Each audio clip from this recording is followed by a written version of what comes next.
이 집은 내 아들 집이야. 너는 그냥 굴러온 며느리일 뿐이라고. 감히 누굴 가르치려 들어? 편찮으신 친정어머니가 신장검사 때문에 저희 집에 딱 3일만 머무르시겠다고 올라오셨습니다. 저는 서울 대형 병원 응급실 수간호사로 밤낮 없이 바빠 어머니를 돌볼 시간이 넉넉지 않았죠. 남편에게 겨우 부탁해 허락을 받았습니다. 하지만 시어머니는 한 가지 사실을 모르고 계셨습니다. 온갖 구실을 붙여 저희 어머니를 내쫓으려 했던 그 집이 법적으로 제 명의이기도 하다는 사실을 말입니다. 냉혹한 시어머니의 두 얼굴을 알게 된 그날 밤, 저는 제 모든 것을 걸고 복수를 다짐했습니다. 시어머니의 만행과 제 통쾌한 복수극의 전말이 궁금하시다면 저희 마음정거장 채널에 구독과 좋아요를 눌러주시고 지금부터 시작되는 제 이야기를 끝까지 지켜봐 주십시오. 제 이름은 김서연. 올해 42살로 3차 상급 종합병원의 응급실 수간호사로 일하고 있습니다. 이 일을 해보신 분이라면 아시겠지만 낮 근무도 힘들지만 밤 근무는 몇 배는 더 힘이 듭니다. 어떤 날은 12시간 내내 서서 물 한 모금 제대로 마시지 못할 때도 있습니다. 제 삶은 오래전부터 이렇게 숨 가쁜 리듬에 익숙해졌고 그래서 밤에 집을 비우는 거는 일상이었습니다. 강원도에서 홀로 지내시는 저희 어머니 박순자 여사님은 최근 들어 가슴이 답답하고 숨이 차다는 말씀을 자주 하셨습니다. 동네 병원에서는 심장질환이 의심된다며 서울 큰 병원에서 정밀 검사를 받아보라고 권했습니다. 저는 서둘러 어머니를 모시고 올라왔습니다. 진료를 마친 의사는 며칠 더 경과를 지켜봐야 하니 무리하게 움직이지 말라고 당부했습니다. 어머니가 허름한 여관방에서 홀로 뒤처계실 생각을 하니 차마 마음이 놓이지 않았습니다. 저희 집이 그리 넓지는 않지만 비어있는 방이 하나 있었거든요. 저는 남편 이민준에게 어머니가 3일만 머무시게 하자고 상의했습니다. 검사 결과만 나오면 바로 내려가실 거라고요. 남편은 제 말을 듣고는 마지못해 고개를 끄덕이며 무심하게 말했습니다. 3일 정도는 괜찮겠지. 장모님이 불편해하지만 않으신다면. 저는 안도의 한숨을 쉬었습니다. 적어도 남편이 반대하지는 않았으니까요. 처음부터 이 문제를 시끄럽게 만들고 싶지 않았습니다. 어머니가 오신 첫날, 낮 동안은 모든 것이 평범하게 흘러갔습니다. 시어머니 최하영 여사님은 딱 적당한 수준의 예의를 지켰습니다. 오시는 길은 힘들지 않으셨냐? 음식은 입에 맞으시냐 같은 의례적인 질문들을 나긋나긋한 목소리로 건넸습니다. 표정도 그리 불편해 보이지 않았죠. 겉으로만 보면 누구라도 사려 깊은 시어머니라고 생각했을 겁니다. 저희 어머니는 워낙 조심성 많은 분이라 짐도 약을 제외하고는 거의 없이 단출하게 오셨습니다. 집에서는 조용히 앉아 불경을 외우시거나 쉬기만 하시고 부엌길에는 절대 손을 대지 않으셨습니다. 한 번은 제가 일찍 퇴근했는데 어머니가 설거지를 도우려고 일어서시는 걸 보고 얼른 말렸습니다. 어머니, 그냥 두세요. 제가 할게요. 어머니는 그저 손에 익어서 그런다며 웃으셨지만 이내 제 말을 따라주셨습니다. 그날 오후 저는 야간 근무에 들어갈 준비를 하고 있었습니다. 집을 나설 때 저는 형식적인 당부가 아니라 아주 분명하게 말했습니다. 어머니, 친정어머니 연세도 많으시고 지금 심장 때문에 경과를 지켜보는 중이니까 아무것도 하시지 않게 해주세요. 아침에 제가 와서 다 할게요. 저는 이 말을 하며 시어머님 쪽을 슬쩍 쳐다봤습니다. 은근한 부탁이자 경고였죠. 최 여사님은 입가에 희미한 미소를 띠며 말했습니다. 알았다, 알았어. 걱정 말고 근무나 잘 서. 네, 일이나 신경 써. 집안일은 신경 쓰지 말고. 그 목소리는 지극히 합리적으로 들렸고 저 역시 의심할 이유가 없었습니다. 그때 옆에 앉아 계시던 저희 어머니가 난처한 표정을 지었습니다. 예, 어서 가보거라.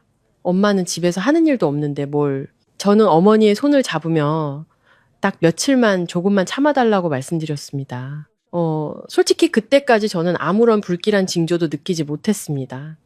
누가 그때 제게 걱정되지 않느냐고 물었다면 아니라고 대답했을 겁니다. 모든 것이 괜찮을 거라고 믿었습니다. 3일은 제게 아주 짧은 시간이었습니다. 낮에는 제가 있고 밤에는 남편과 시어머니가 계시니 별일이야 있겠냐고 단순하게 생각했죠. 그날 밤 저는 야간 근무에 들어갔습니다. 병원은 평소보다 훨씬 붐볐고 구급차가 쉴 새 없이 드나들었습니다. 대형 교통사고 환자, 뇌졸중 환자, 그리고 호흡부전 환자까지. 저는 잠시도 쉴 틈이 없었습니다. 주머니 속 휴대폰이 몇 번이나 울렸지만 확인할 겨를조차 없었습니다. 머릿속은 온통 환자, 약, 그리고 생체 신호에 대한 생각뿐이었습니다. 잠시 벽에 등을 기대고 숨을 돌릴 때 문득 어머니 생각이 스쳤지만 그 생각은 금세 사라졌습니다. 어머니는 집에서 쉬고 계시고 어른들이 돌봐주시니 괜찮을 거라고 스스로를 다독였습니다. 근무는 동틀력이 다 되어서야 끝났습니다. 장갑을 벗고 손을 씻자 온몸의 피로가 어깨를 짓누르는 듯 했습니다. 의자에 앉아 잠시 눈을 감았습니다. 오후에 거실에 앉아 계시던 어머니의 모습이 떠올랐습니다. 약간 구분 등 온화한 눈빛. 저는 희미하게 미소를 지으며 조금 뒤 집에 가면 어머니를 모시고 병원에 가야겠다고 생각했습니다. 하지만 저는 전혀 알지 못했습니다. 바로 그날 밤, 제가 없는 사이, 집안의 모든 것이 완전히 다른 방향으로 흘러갔다는 것을 어떤 일들은 직접 보지 않으면 절대 믿을 수 없는 법입니다. 저 또한 그랬습니다. 바로 그 첫날 밤에 시어머니 최 여사님의 진짜 얼굴이 드러나기 시작했다는 것을 저는 상상조차 하지 못했습니다. 그날 밤 근무는 시간이 실처럼 가늘게 늘어나는 기분이었습니다. 저는 집에서 무슨 일이 벌어졌는지 전혀 몰랐습니다. 제가 집을 나설 때만 해도 모든 것은 표면적으로 평온했습니다. 집은 이미 어두워져 있었습니다. 어머니는 소파에 잠시 앉아 계시다가 피곤하셨는지 먼저 쉬겠다고 조심스럽게 말씀하셨습니다. 얘들아, 내가 먼저 좀 들어가 누워도 되겠니? 오늘 병원에 다녀왔더니 몸이 영 붕 뜨는 것 같구나. 남편 민준이는 거실에서 휴대폰만 만지작거리며 건성으로 대답했습니다.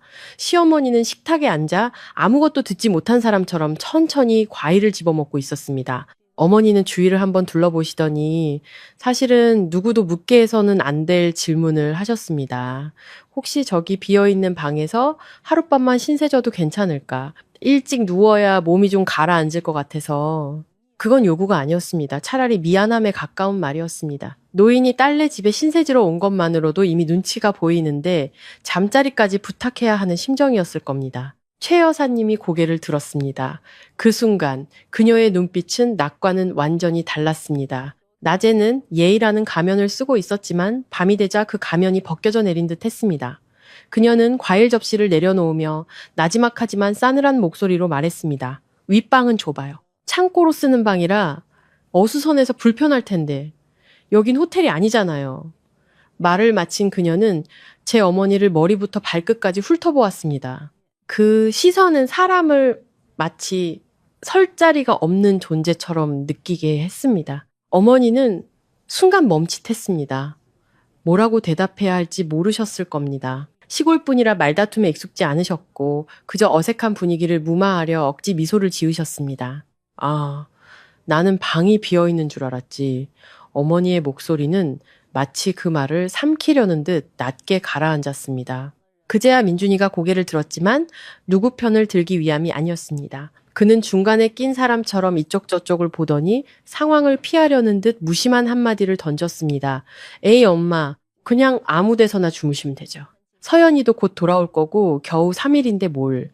말을 마친 그는 다시 휴대폰으로 고개를 숙였습니다. 그의 말투는 마치 이게 별일 아니라는 듯, 심장병 환자가 어디서 자든 상관없다는 듯 가벼웠습니다. 아무 데서나라니. 최 여사님은 비웃음을 흘렸습니다. 그리고 그녀가 내뱉은 다음 말은 춥지 않은 날씨에도 사람의 등골을 오싹하게 만들기에 충분했습니다. 시골 분들은 익숙하시잖아요. 주방 바닥이 더 시원할 거예요. 그녀는 마치 날씨 이야기를 하듯 가볍게 말했지만 그 말은 한 늙은 어머니의 자존심 가장 깊은 곳에 비수처럼 꽂혔습니다. 어머니는 그 자리에 얼어붙은 듯 서서 눈만 깜빡였습니다. 화가 나고 서러웠겠지만 사위와 사돈어른 앞에서 딸의 체면을 지켜야 했습니다. 잠시 침묵하시던 어머니는 아주 작게 고개를 끄덕였습니다. 그래, 그것도 괜찮겠구나. 나는 어디서 자도 괜찮다. 그 말은 늘 손해보는 것에 익숙했지만 자식에게 누가 될까봐 참아내는 사람의 말이었습니다. 어머니는 제게 전화하지 않으셨습니다. 제가 알기를 원치 않아서가 아니라 야간 근무 중인 제가 이 사실을 알면 이성을 잃고 큰일을 벌일까봐 두려우셨던 겁니다. 평생을 자식 걱정만 하며 사신 분이었습니다. 어머니는 자리에서 일어나 조심스럽게 물었습니다. 혹시 깔만한 요라도 하나 있니? 임시로 좀 깔고 자게. 최 여사님은 대답 대신 턱짓으로 부엌 쪽을 가리켰습니다. 알아서 찾아보라는 뜻이었죠. 민준이도 일어나지 않았습니다. 그는 그저 조용히 앉아 있었습니다. 그의 침묵은 암묵적인 동의였습니다. 어머니는 부엌 구석에서 낡고 해진 요를 하나 꺼내셨습니다. 퀴퀴한 곰팡이 냄새가 섬유한 올 한 올에 배어 있었습니다. 어머니는 대충 먼지를 털어내고 쌀통 옆 구석에 요를 폈습니다. 부엌의 희미한 불빛이 노랗게 그 위를 비췄습니다. 도시 아파트의 부엌은 시골 부엌과는 다릅니다. 아궁이의 온기도 풀벌레 소리도 없습니다. 오직 차가운 타일의 냉기와 설거지 세제 냄새, 그리고 배수구에서 올라오는 눅눅한 기운뿐이었습니다. 어머니는 웅크린 채 누우셨습니다. 고향에서 가져온 얇은 외투 하나로는 바닥에서 올라오는 냉기를 막기에 턱없이 부족했습니다. 그날 밤은 유난히 바람까지 불었습니다. 어머니는 기침을 하기 시작했습니다. 처음에는 애써 참으려는 듯 작은 소리였지만 밤이 깊어질수록 기침 소리는 잦아졌고 한 번 시작하면 길게 이어졌습니다. 듣기만 해도 가슴이 아팠습니다. 어머니는 소리가 울리지 않게 손으로 입을 막았습니다. 폐를 끼칠까봐 신세지는 주제에 시끄럽게 군다는 말을 들을까봐 두려우셨던 겁니다. 위층에서는 최 여사님이 방문을 쾅 하고 닫았습니다. 더 이상 어떤 소리도 듣고 싶지 않다는 선언처럼 들렸습니다. 어머니는 순간 계단에서 민준이의 발소리가 들리는 듯 했지만 아무도 내려오지 않았습니다. 부엌에는 여전히 어머니 혼자였습니다. 일어나서 찬물 한 모금을 마시고 다시 누웠습니다.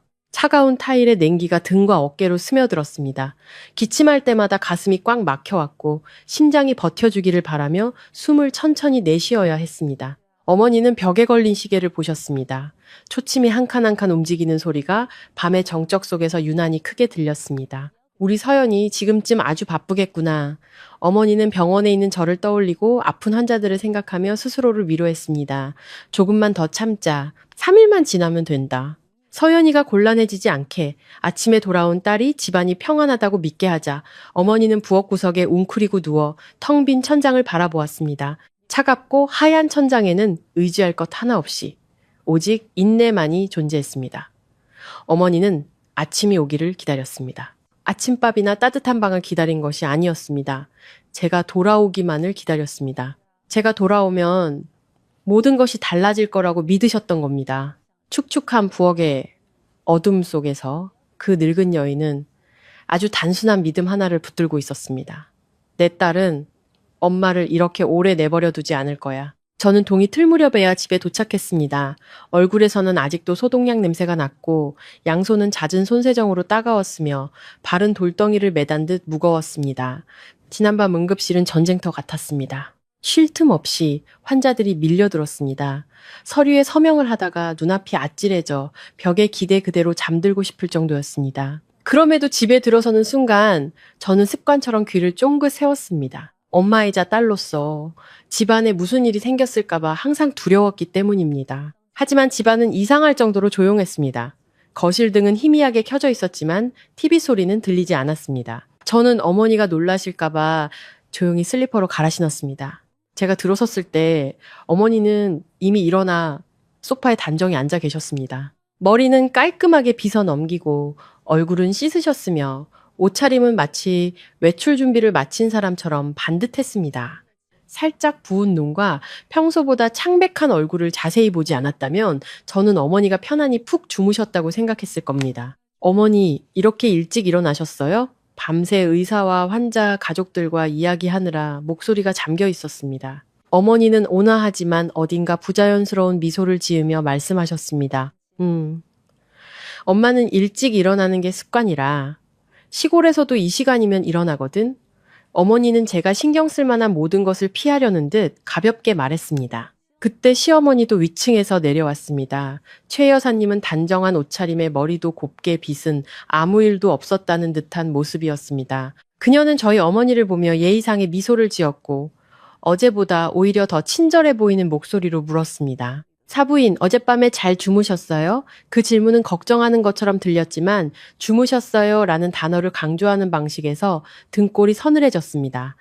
마치 자신이 계획한 일이 잘 되었는지 확인하는 듯한 말투였습니다. 어머니는 가볍게 고개를 숙였습니다. 네, 그럭저럭요. 어머니의 그럭저럭이라는 두 글자는 바람 앞의 종이처럼 위태롭게 들렸습니다. 저는 어머니를 바라보며 정체를 알 수 없는 불안감에 휩싸였습니다. 보통 잘 잔 사람은 잘 잤다고 말하며 얼굴에 생기가 돌고 더 자연스러워 보이기 마련입니다. 하지만 어머니는 애써 감추려 해도 긴 밤을 뜬 눈으로 지샌 사람처럼 어색한 기색이 역력했습니다. 남편은 그때서야 방에서 나와 하품을 하며 옷깃을 잡아당겼습니다. 그는 저를 흘끗 보며 건성으로 물었습니다. 퇴근했어? 저는 고개를 끄덕였습니다. 어젯밤 어땠냐고 묻지 않았습니다. 그의 태도를 보니 물어봤자 별일 없었어 라는 상투적인 대답만 돌아올 게 뻔했기 때문입니다. 그의 별일 없음이라는 말은 오래전부터 모든 문제를 회피하는 가장 편리한 방패였습니다. 저는 가방을 들고 부엌으로 가 물을 한 잔 따라 마시고 한숨을 내쉬었습니다. 정말 피곤해서 그대로 침대에 쓰러지고 싶었습니다. 하지만 잠들기 전 저는 다시 한번 어머니를 바라보았습니다. 어머니, 저 잠시 눈 좀 붙일게요. 오후에 병원 예약 시간에 맞춰서 모시고 갈게요. 아무것도 하지 마시고 푹 쉬세요. 어머니는 고개를 연신 끄덕였습니다. 응, 알았다. 시어머니가 불쑥 한마디 끼어들었습니다. 무심한 척했지만 날카로운 칼날 같은 목소리였습니다. 집에 계시면 편하게 계세요.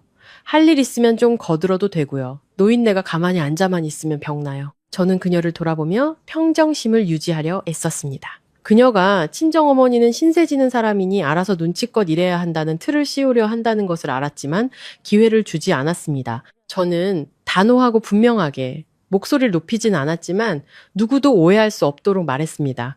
어머니, 제 어머니는 병원에 진료받으러 오신 거예요. 의사가 무리한 활동이나 감정적인 스트레스를 피하라고 했어요. 아무것도 안 거두셔도 돼요. 집안일은 제가 알아서 할게요. 저는 최 여사님을 똑바로 쳐다봤습니다. 그녀는 잠시 침묵하더니 옅은 미소를 지었습니다. 어머, 그러니 내 마음대로 하렴.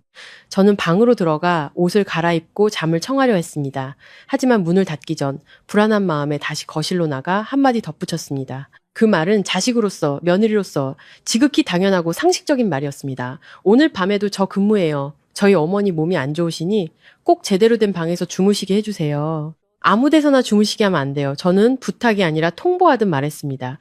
최 여사님은 고개를 끄덕였습니다. 너무나 빠르고 가벼운 건성으로 하는 몸짓이었습니다.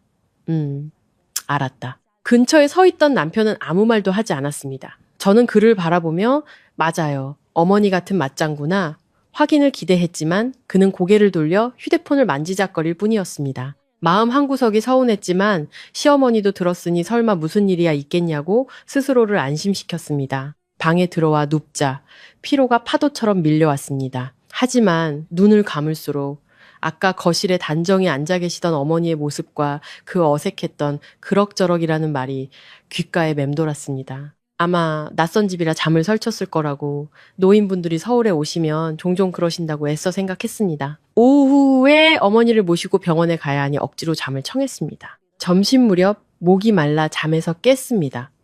물을 마시러 나가다가 부엌을 지나쳤습니다. 부엌은 이상할 정도로 깨끗했습니다. 마치 무언가를 급하게 감춘 사람의 흔적처럼요.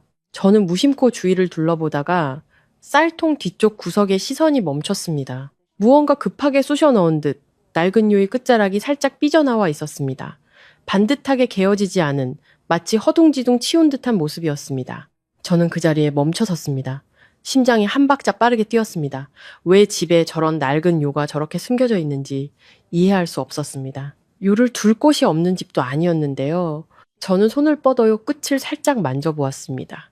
축축한 냉기가 아직 남아있었고 희미하지만 분명한 곰팡이 냄새가 났습니다. 저는 손을 뗐습니다.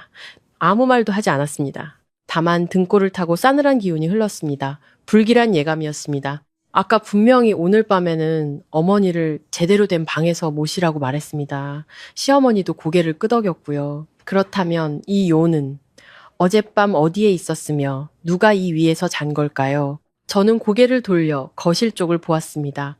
어머니는 여전히 그 자리에 앉아 계셨습니다. 등은 꼿꼿했지만 어깨는 지쳐 보였고 제 눈을 오래 마주치지 못하셨습니다. 최 여사님은 부지런히 나무를 다듬으며 아무 일도 없다는 듯 나지막이 콧노래를 흥얼거리고 있었습니다. 남편은 여전히 회피하는 익숙한 모습 그대로였습니다. 저는 묻지 않았습니다. 두려워서가 아니라 확신이 필요했기 때문입니다. 성급하게 물으면 그들은 또 다른 연극을 꾸며낼 거라는 걸 알았습니다. 저는 물컵을 들고 물을 마셨지만 목구멍이 쓰기만 했습니다. 머릿속에는 단 하나의 생각만이 맴돌았습니다. 어젯밤 내가 없는 사이 분명 무슨 일이 있었다. 그리고 지금 낮의 이 평온함은 완벽한 위장일 뿐이다. 그날 오후 저는 예정대로 어머니를 모시고 병원에 갔습니다.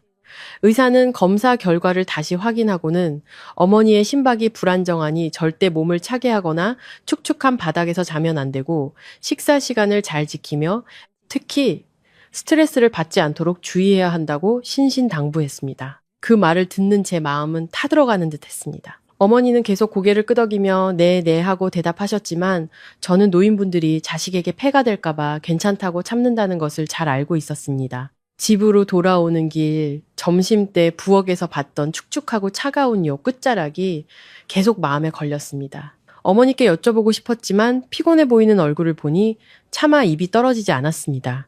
저는 달래듯이 또 다짐을 받듯이 부드럽게 말씀드렸습니다. 엄마, 오늘 밤에 내가 근무 가더라도 꼭 저기 비어있는 방에서 주무셔야 해요. 누가 뭐라고 해도 거기서 주무세요. 엄마는 환자니까 눈치 볼 때가 아니에요. 어머니는 저를 보더니 눈빛이 가라앉았다가 이내 억지 미소를 지으셨습니다. 응, 알았다. 걱정 마라. 집에 도착하니 시어머니는 거실 소파에 앉아 태연하게 TV를 보고 있었습니다. 제가 들어서는 것을 보고는 흘끗 쳐다보며 딱 한마디 던졌습니다. 진료는 잘 받니? 그 목소리는 의무감에서 나온 질문일 뿐 진심 어린 걱정은 한치도 담겨있지 않았습니다. 저는 짧게 대답했습니다. 의사가 어머니 몸 따뜻하게 하고 차가운데 눕지 말라고 했어요. 저는 그녀가 한 글자 한 글자 똑똑히 듣도록 일부러 천천히 그리고 분명하게 말했습니다. 최 여사님은 하고 짧게 대답하고는 다시 화면으로 시선을 돌렸습니다. 의사의 경고 따위는 자신과 상관없다는 태도였습니다. 남편은 부엌에서 서성이고 있었습니다. 제가 쳐다보자 그는 오늘 오후에 좀 잤어? 하고 물었습니다. 저는 바로 대답하지 않았습니다. 그를 똑바로 쳐다보며 단도직입적으로 물었습니다. 어젯밤 우리 엄마 어디서 주무셨어요? 그는 순간 멈칫하더니 시선을 피하며 얼버무렸습니다. 그냥 평소처럼 주무셨지 뭐. 평소처럼이라는 말에 등골에서부터 화가 치밀어 올랐습니다. 저는 당장 따지지 않고 그저 한숨을 내쉬며 어머니를 돌아봤습니다. 어머니는 다시 고개를 숙이셨습니다. 그 고개 숙임이 모든 것을 말해주고 있었습니다. 저는 야간 근무를 준비하기 위해 방으로 들어갔습니다. 집을 나서기 전 저는 거실 문 앞에 서서 이전보다 훨씬 더 단호하고 분명하게 누구도 다른 뜻으로 해석할 수 없도록 말했습니다. 오늘 밤 저 근무해요. 저희 어머니 무조건 윗방에서 주무셔야 해요. 만약 누가 문을 잠그거나 못 들어가게 하면 저 가만히 안 있을 거예요. 저는 말하면서 최 여사님을 똑바로 쏘아봤습니다. 그녀는 여전히 칼날처럼 얇은 미소를 띠고 있었습니다. 요즘 며느리들은 참 무서워. 시집 온 지 몇 년 됐다고 시어미를 가르치려 드네. 저는 짧게 대답했습니다. 가르치는 게 아니라 제 어머니를 지키는 거예요. 저는 불안한 마음으로 집을 나섰습니다. 병원에 도착하자마자 일이 몰아쳤습니다. 밤 9시쯤 과장님이 행정실로 저를 호출했습니다. 내일 아침에 감사팀과 긴급회의가 있는데 제가 집에 보관 중인 전문 자료 일부가 꼭 필요하다는 것이었습니다. 그는 제가 거절할 틈도 주지 않고 다급하게 말했습니다. 김수간, 미안하지만 지금 바로 집에 가서 좀 가져다 줘. 내일 이거 없으면 우리 과 전체가 곤란해져. 그 말을 듣는 순간 심장이 쿵 내려앉았습니다. 집안 걱정과 업무에 대한 책임감이 머릿속을 양쪽에서 잡아당기는 기분이었습니다. 저는 동료에게 30분만 자리를 부탁하고 남편에게 전화했지만 받지 않았습니다. 어머니께 전화해도 마찬가지였습니다. 아무도 전화를 받지 않자 저는 더욱 초조해졌습니다. 저는 외투를 걸치고 차를 몰아 아무런 예고 없이 집으로 향했습니다. 그때 제 마음속에는 아주 분명한 예감 하나가 있었습니다. 낮에는 연기할 수 있지만 밤은 사람의 본 모습이 드러나는 시간이다. 자정이 가까워 올 무렵 집에 도착했습니다.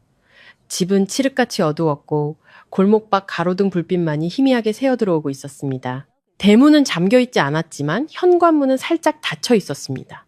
문을 열고 들어가자 경첩이 끼익하고 작은 소리를 냈습니다. 집안은 이상할 정도로 고요했습니다. TV 소리도 물소리도 사람 말소리도 들리지 않았습니다. 저는 귀를 기울이며 천천히 걸었습니다. 계단을 오르려는데 남편 방과 시어머니 방문이 모두 굳게 닫혀 있었습니다. 모든 것이 정상이라면 어머니는 위층에 비어있는 방에 계셔야 했습니다. 적어도 거실 소파에서라도 주무셔야 했습니다. 하지만 거실은 텅 비어 있었고 소파에는 베개나 이불 하나 없이 깔끔하게 정돈되어 있었습니다. 심장이 미친 듯이 뛰기 시작했습니다. 그때 아주 희미한 기침 소리가 들렸습니다. 칠흑 같은 정적 속에서 그 기침 소리는 제 가슴을 그대로 때리는 것 같았습니다. 소리는 부엌 쪽에서 들려왔습니다. 저는 부엌으로 빠르게 걸어가 손으로 더듬어 스위치를 찾았습니다. 딸깍, 불이 켜지는 순간 저는 그 자리에 얼어붙었습니다. 어머니가 부엌 바닥에 누워 계셨습니다. 앉아있거나 잠시 쉬는 것이 아니라 낡은 요 위에서 몸을 웅크린 채 누워 계셨습니다. 얇은 외투 하나만을 덮고 있었고 다리는 그대로 드러나 있었습니다. 머리카락은 차가운 타일 바닥에 흩어져 있었고 얼굴은 창백하고 지쳐 보였으며 두 눈은 추위를 잊으려 애쓰는 듯 희미하게 감겨 있었습니다. 축축한 부엌 구석, 차가운 타일, 그리고 희미하게 풍기는 설거지 세제 냄새. 저는 몇 초간 멍하니 서 있었습니다. 심장에 얼음물을 끼얹은 듯한 충격이었습니다. 불 켜는 소리에 어머니가 깜짝 놀라 허둥지둥 일어나셨습니다. 저를 발견한 어머니는 잘못을 저지른 사람처럼 더듬거리며 말했습니다. 네가 어떻게 벌써 왔니? 저는 어머니를 보며 목이 꽉 메어왔습니다. 가까이 다가갔습니다. 손이 떨렸고 목소리는 이새로 새어나오는 것 같았습니다. 엄마, 왜 여기서 주무시고 계세요? 어머니는 황급히 외투를 끌어당겨 그 초라한 모습을 감추려 했습니다. 제가 대신 부끄러워할까봐 두려우신 듯 했습니다. 엄마는 괜찮다. 익숙해서 그래. 너 소란 피우지 마라. 그냥 잠깐 누워 있었던 거야.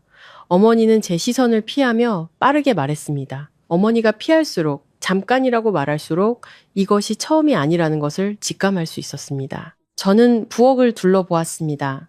낮에 급하게 접혀있던 그 낡은 요가, 이제는 물을 필요 없는 증거가 되어 제 눈앞에 펼쳐져 있었습니다. 저는 계단 위, 굳게 닫힌 방문들을 올려다 보았습니다.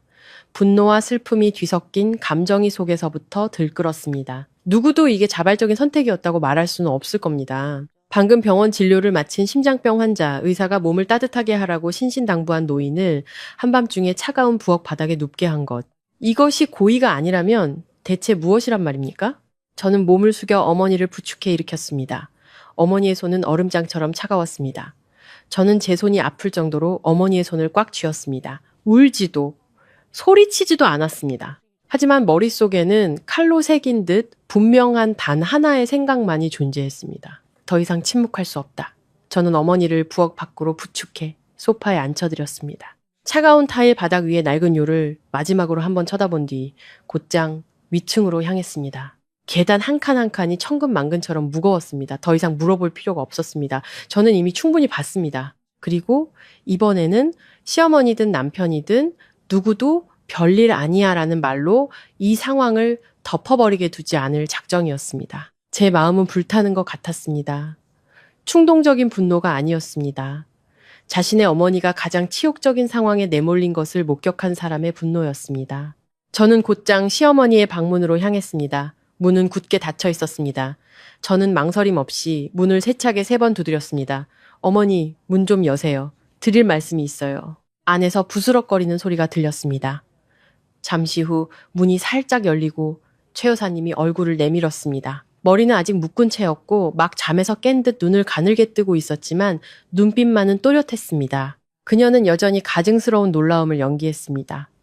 아니, 이 밤중에 왜 이렇게 문을 두드려대니? 집에 노인도 있고 이웃들도 있는데 예의 좀 지켜야지. 저는 그런 식으로 화제를 돌리려는 그녀의 수법에 넘어가지 않았습니다. 문 앞을 막아선 채 낮지만 날카로운 목소리로 한 글자 한 글자 못을 박듯 말했습니다. 제 어머니가 왜 부엌에서 주무셔야 했는지 설명해 주시죠. 최 여사님은 눈을 한번 깜빡이더니 즉시 피해자 모드로 돌변했습니다. 어머나, 너 이상한 소리 하는구나. 내가 언제 억지로 재웠니? 사부인이 스스로 원하신 거야. 내가 뭘 어쨌다고 네가 날 아주 악독한 사람으로 모는구나. 그녀는 마치 제가 불합리한 며느리고 자신은 억울한 피해자인 양 한숨까지 쉬었습니다. 저는 고개를 돌려 부엌 쪽을 가리켰습니다. 그곳에는 방금 전까지 차가운 손으로 떨며 앉아 계시던 제 어머니가 있었습니다. 심장병 환자한테 그게 자발적인 거라고요? 의사가 방금 차가운 바닥에서 자면 안 되고 스트레스 받으면 안 된다고 했는데 어머니는 제 어머니를 얇은 외투 하나만 덮고 부엌에서 자게 내버려 두셨어요. 만약 오늘 밤 저희 어머니가 거기서 쓰러지기라도 했다면 누가 책임질 건가요? 최 여사님은 입술을 비틀며 저를 철없는 아이 보듯 쳐다봤습니다. 네가 너무 과민 반응하는 거야. 시골 노인들은 고생에 익숙해서 어디서든 잘 자. 그리고 이 집은 좁아서 저 방은 창고로 쓴다고 했잖아. 신세지로 왔으면 좀 눈치껏 행동해야지. 여기가 무슨 호텔인 줄 아니? 신세라는 단어를 듣는 순간 심장이 쥐어짜이는 것 같았습니다. 하지만 저는 소리치지 않았습니다. 저 스스로도 제 목소리가 낯설게 느껴질 만큼 차갑고 단호하게 말했습니다. 신세지는 게 모욕당해도 된다는 뜻은 아니고 눈치껏 행동하는 게 치욕을 참아야 한다는 뜻은 아니에요. 저희 어머니는 하녀도 아니고 어머니가 마음대로 화풀이해도 되는 샌드백도 아니세요. 최 여사님은 자존심을 건드린 듯 갑자기 목소리를 높였습니다. 누가 모욕을 줬고 누가 화풀이를 했다는 거니? 네가 이 집에 며느리로 들어와서 이 집에서 먹고 자면서 이제 와서 나를 가르치려 들어? 네가 병원에서 일 좀 한다고 뭐라도 된 줄 아니? 바로 그때 남편의 방문이 벌컥 열렸습니다. 민준이가 헝클어진 머리에 잠이 덜 깬 얼굴로 나왔습니다. 그는 저와 자기 어머니를 번갈아 보며 엮이고 싶지 않은 사람 특유의 짜증 섞인 목소리로 말했습니다. 두 사람 다 왜 이렇게 시끄러워? 밤도 깊었는데 할 말 있으면 내일해. 저는 남편에게 첨 돌아섰습니다. 심장은 격렬하게 뛰었지만 머리는 놀라울 정도로 냉정했습니다. 저는 애둘러 말하지 않고 단 한 가지 질문을 던졌습니다. 당신, 우리 엄마가 부엌에서 주무신 거 알고 있었어? 민준이는 멈칫했습니다. 그는 제 시선을 피하며 더듬거렸습니다. 나는 장모님이 그냥 시원한 데서 주무시는 걸 좋아하시는 줄 알았지. 별 생각 없었어. 저는 헛웃음을 쳤습니다. 씁쓸한 웃음이었습니다. 별 생각이 없었다고? 우리 엄마 심장병 있는 거 당신도 별 생각이 없었던 거야? 저는 그에게 다가가 그의 눈을 똑바로 쳐다보며 잔인할 정도로 단호하게 말했습니다. 잘 들어. 당신이 계속 침묵을 선택한다면 오늘부터 나를 아내라고 부르지 마. 민준이는 마치 뺨을 맞은 사람처럼 그 자리에 얼어붙었습니다. 최 여사님은 즉시 끼어들며 날카롭게 소리쳤습니다. 너 제가 하는 말 들었니? 저렇게 버릇없는 여자를 며느리로 들여서 네 어미 머리 꼭대기에 올라앉게 만들 셈이야? 네가 지금 저걸 안 잡으면 나중에는 날 길바닥으로 내쫓을 거다. 저는 시어머니를 돌아보며 그녀가 당황할 정도로 침착하게 말했습니다. 어머니, 이제 연극은 그만하세요. 방금 제 눈으로 어머니가 부엌 바닥에 누워 계신 걸 똑똑히 봤어요. 어머니가 원하는 방식으로 각색된 이야기는 더 이상 들을 필요 없어요. 말을 마친 저는 더 이상 말다툼을 이어가지 않았습니다. 최 여사님 같은 사람과는 길게 싸울수록 그들에게 사실을 왜곡할 기회만 더 줄 뿐이라는 걸 알았기 때문입니다. 저는 즉시 해야 할 일을 했습니다. 곧장 부엌으로 내려가 낡은 요를 다시 개기 시작했습니다. 어머니는 저를 보며 놀람과 미안함 그리고 두려움이 뒤섞인 눈빛을 하고 있었습니다. 얘야, 그만해라. 일 크게 만들지 마. 엄마는 잠깐이면 괜찮다. 저는 어머니의 손을 잡고 가볍게 쥐었습니다. 목소리는 아주 잠시 부드러워졌지만 여전히 확고했습니다. 아니에요, 어머니. 지금 당장 방으로 올라가서 주무세요. 어머니는 고개를 저었지만 저는 그녀가 물러설 수 없도록 아주 나지막하지만 단호한 한마디를 덧붙였습니다. 어머니, 저를 불효녀로 만들지 마세요. 저는 어머니를 부축해 계단을 올랐습니다. 민준이가 뒤따라왔습니다. 잠에서 깨자마자 폭풍의 한가운데 던져진 사람처럼 어쩔 줄 몰라 했습니다. 최 여사님도 따라오며 입으로는 계속 저주 섞인 말을 중얼거렸습니다. 저는 비어있던 방의 문을 열고 불을 켰습니다. 방은 결코 좁지 않았습니다. 단지 자리가 없다고 말하기 위해 일부러 어지럽혀 놓은 듯 잡동사니들이 널려 있었습니다. 저는 서랍장을 한쪽으로 밀고 종이 상자들을 치운 뒤 옷장에서 깨끗한 이불과 베개를 꺼내 하룻밤 사이에 침대를 만들었습니다. 제 동작은 빠르고 망설임이 없었습니다.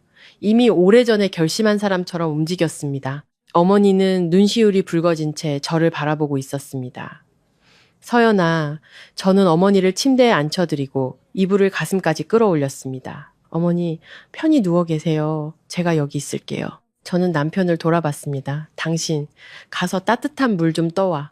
그리고 어머니 약도 챙겨와. 민준이는 입을 열어 무언가 말하려다 결국 응이라고 짧게 대답하고는 자리를 떴습니다. 처음으로 그는 반박하지 않았습니다. 최 여사님은 문가에 서서 얼굴이 하얗게 질려 있었습니다. 아마 제가 이 정도로, 그것도 한밤중에 자신의 집에서 아무런 체면도 차리지 않고 행동하리라고는 예상하지 못했을 겁니다. 그녀는 이를 갈며 말했습니다. 네가 이렇게 나오면 이 집이 앞으로 조용할 것 같니? 저는 그녀를 똑바로 쳐다보며 목소리를 높이지는 않았지만 한 글자 한 글자 분명하게 말했습니다. 이 집이 조용하려면 사람 사는 정이 있어야죠. 어머니께서 이 집을 전쟁터로 만들고 싶으시다면 저도 피하지 않겠어요. 최 여사님은 참 돌아서서 자신의 방문을 쾅 소리가 나게 닫았습니다. 마치 소음으로라도 자신의 권위를 되찾으려는 듯 했습니다. 저는 잠시 서서 그녀의 발소리가 쿵쿵거리다 이내 잠잠해지는 것을 들었습니다. 침대에 누워 계신 어머니를 보았습니다. 어머니는 눈을 감고 있었지만 속눈썹은 가늘게 떨리고 있었습니다. 잠들지 못했다는 것을 알았습니다. 저 또한 마찬가지였습니다. 그날 밤 저는 침대 가장자리에 앉아 어머니의 손을 잡고 있었습니다. 마음이 천근만근 무거웠습니다.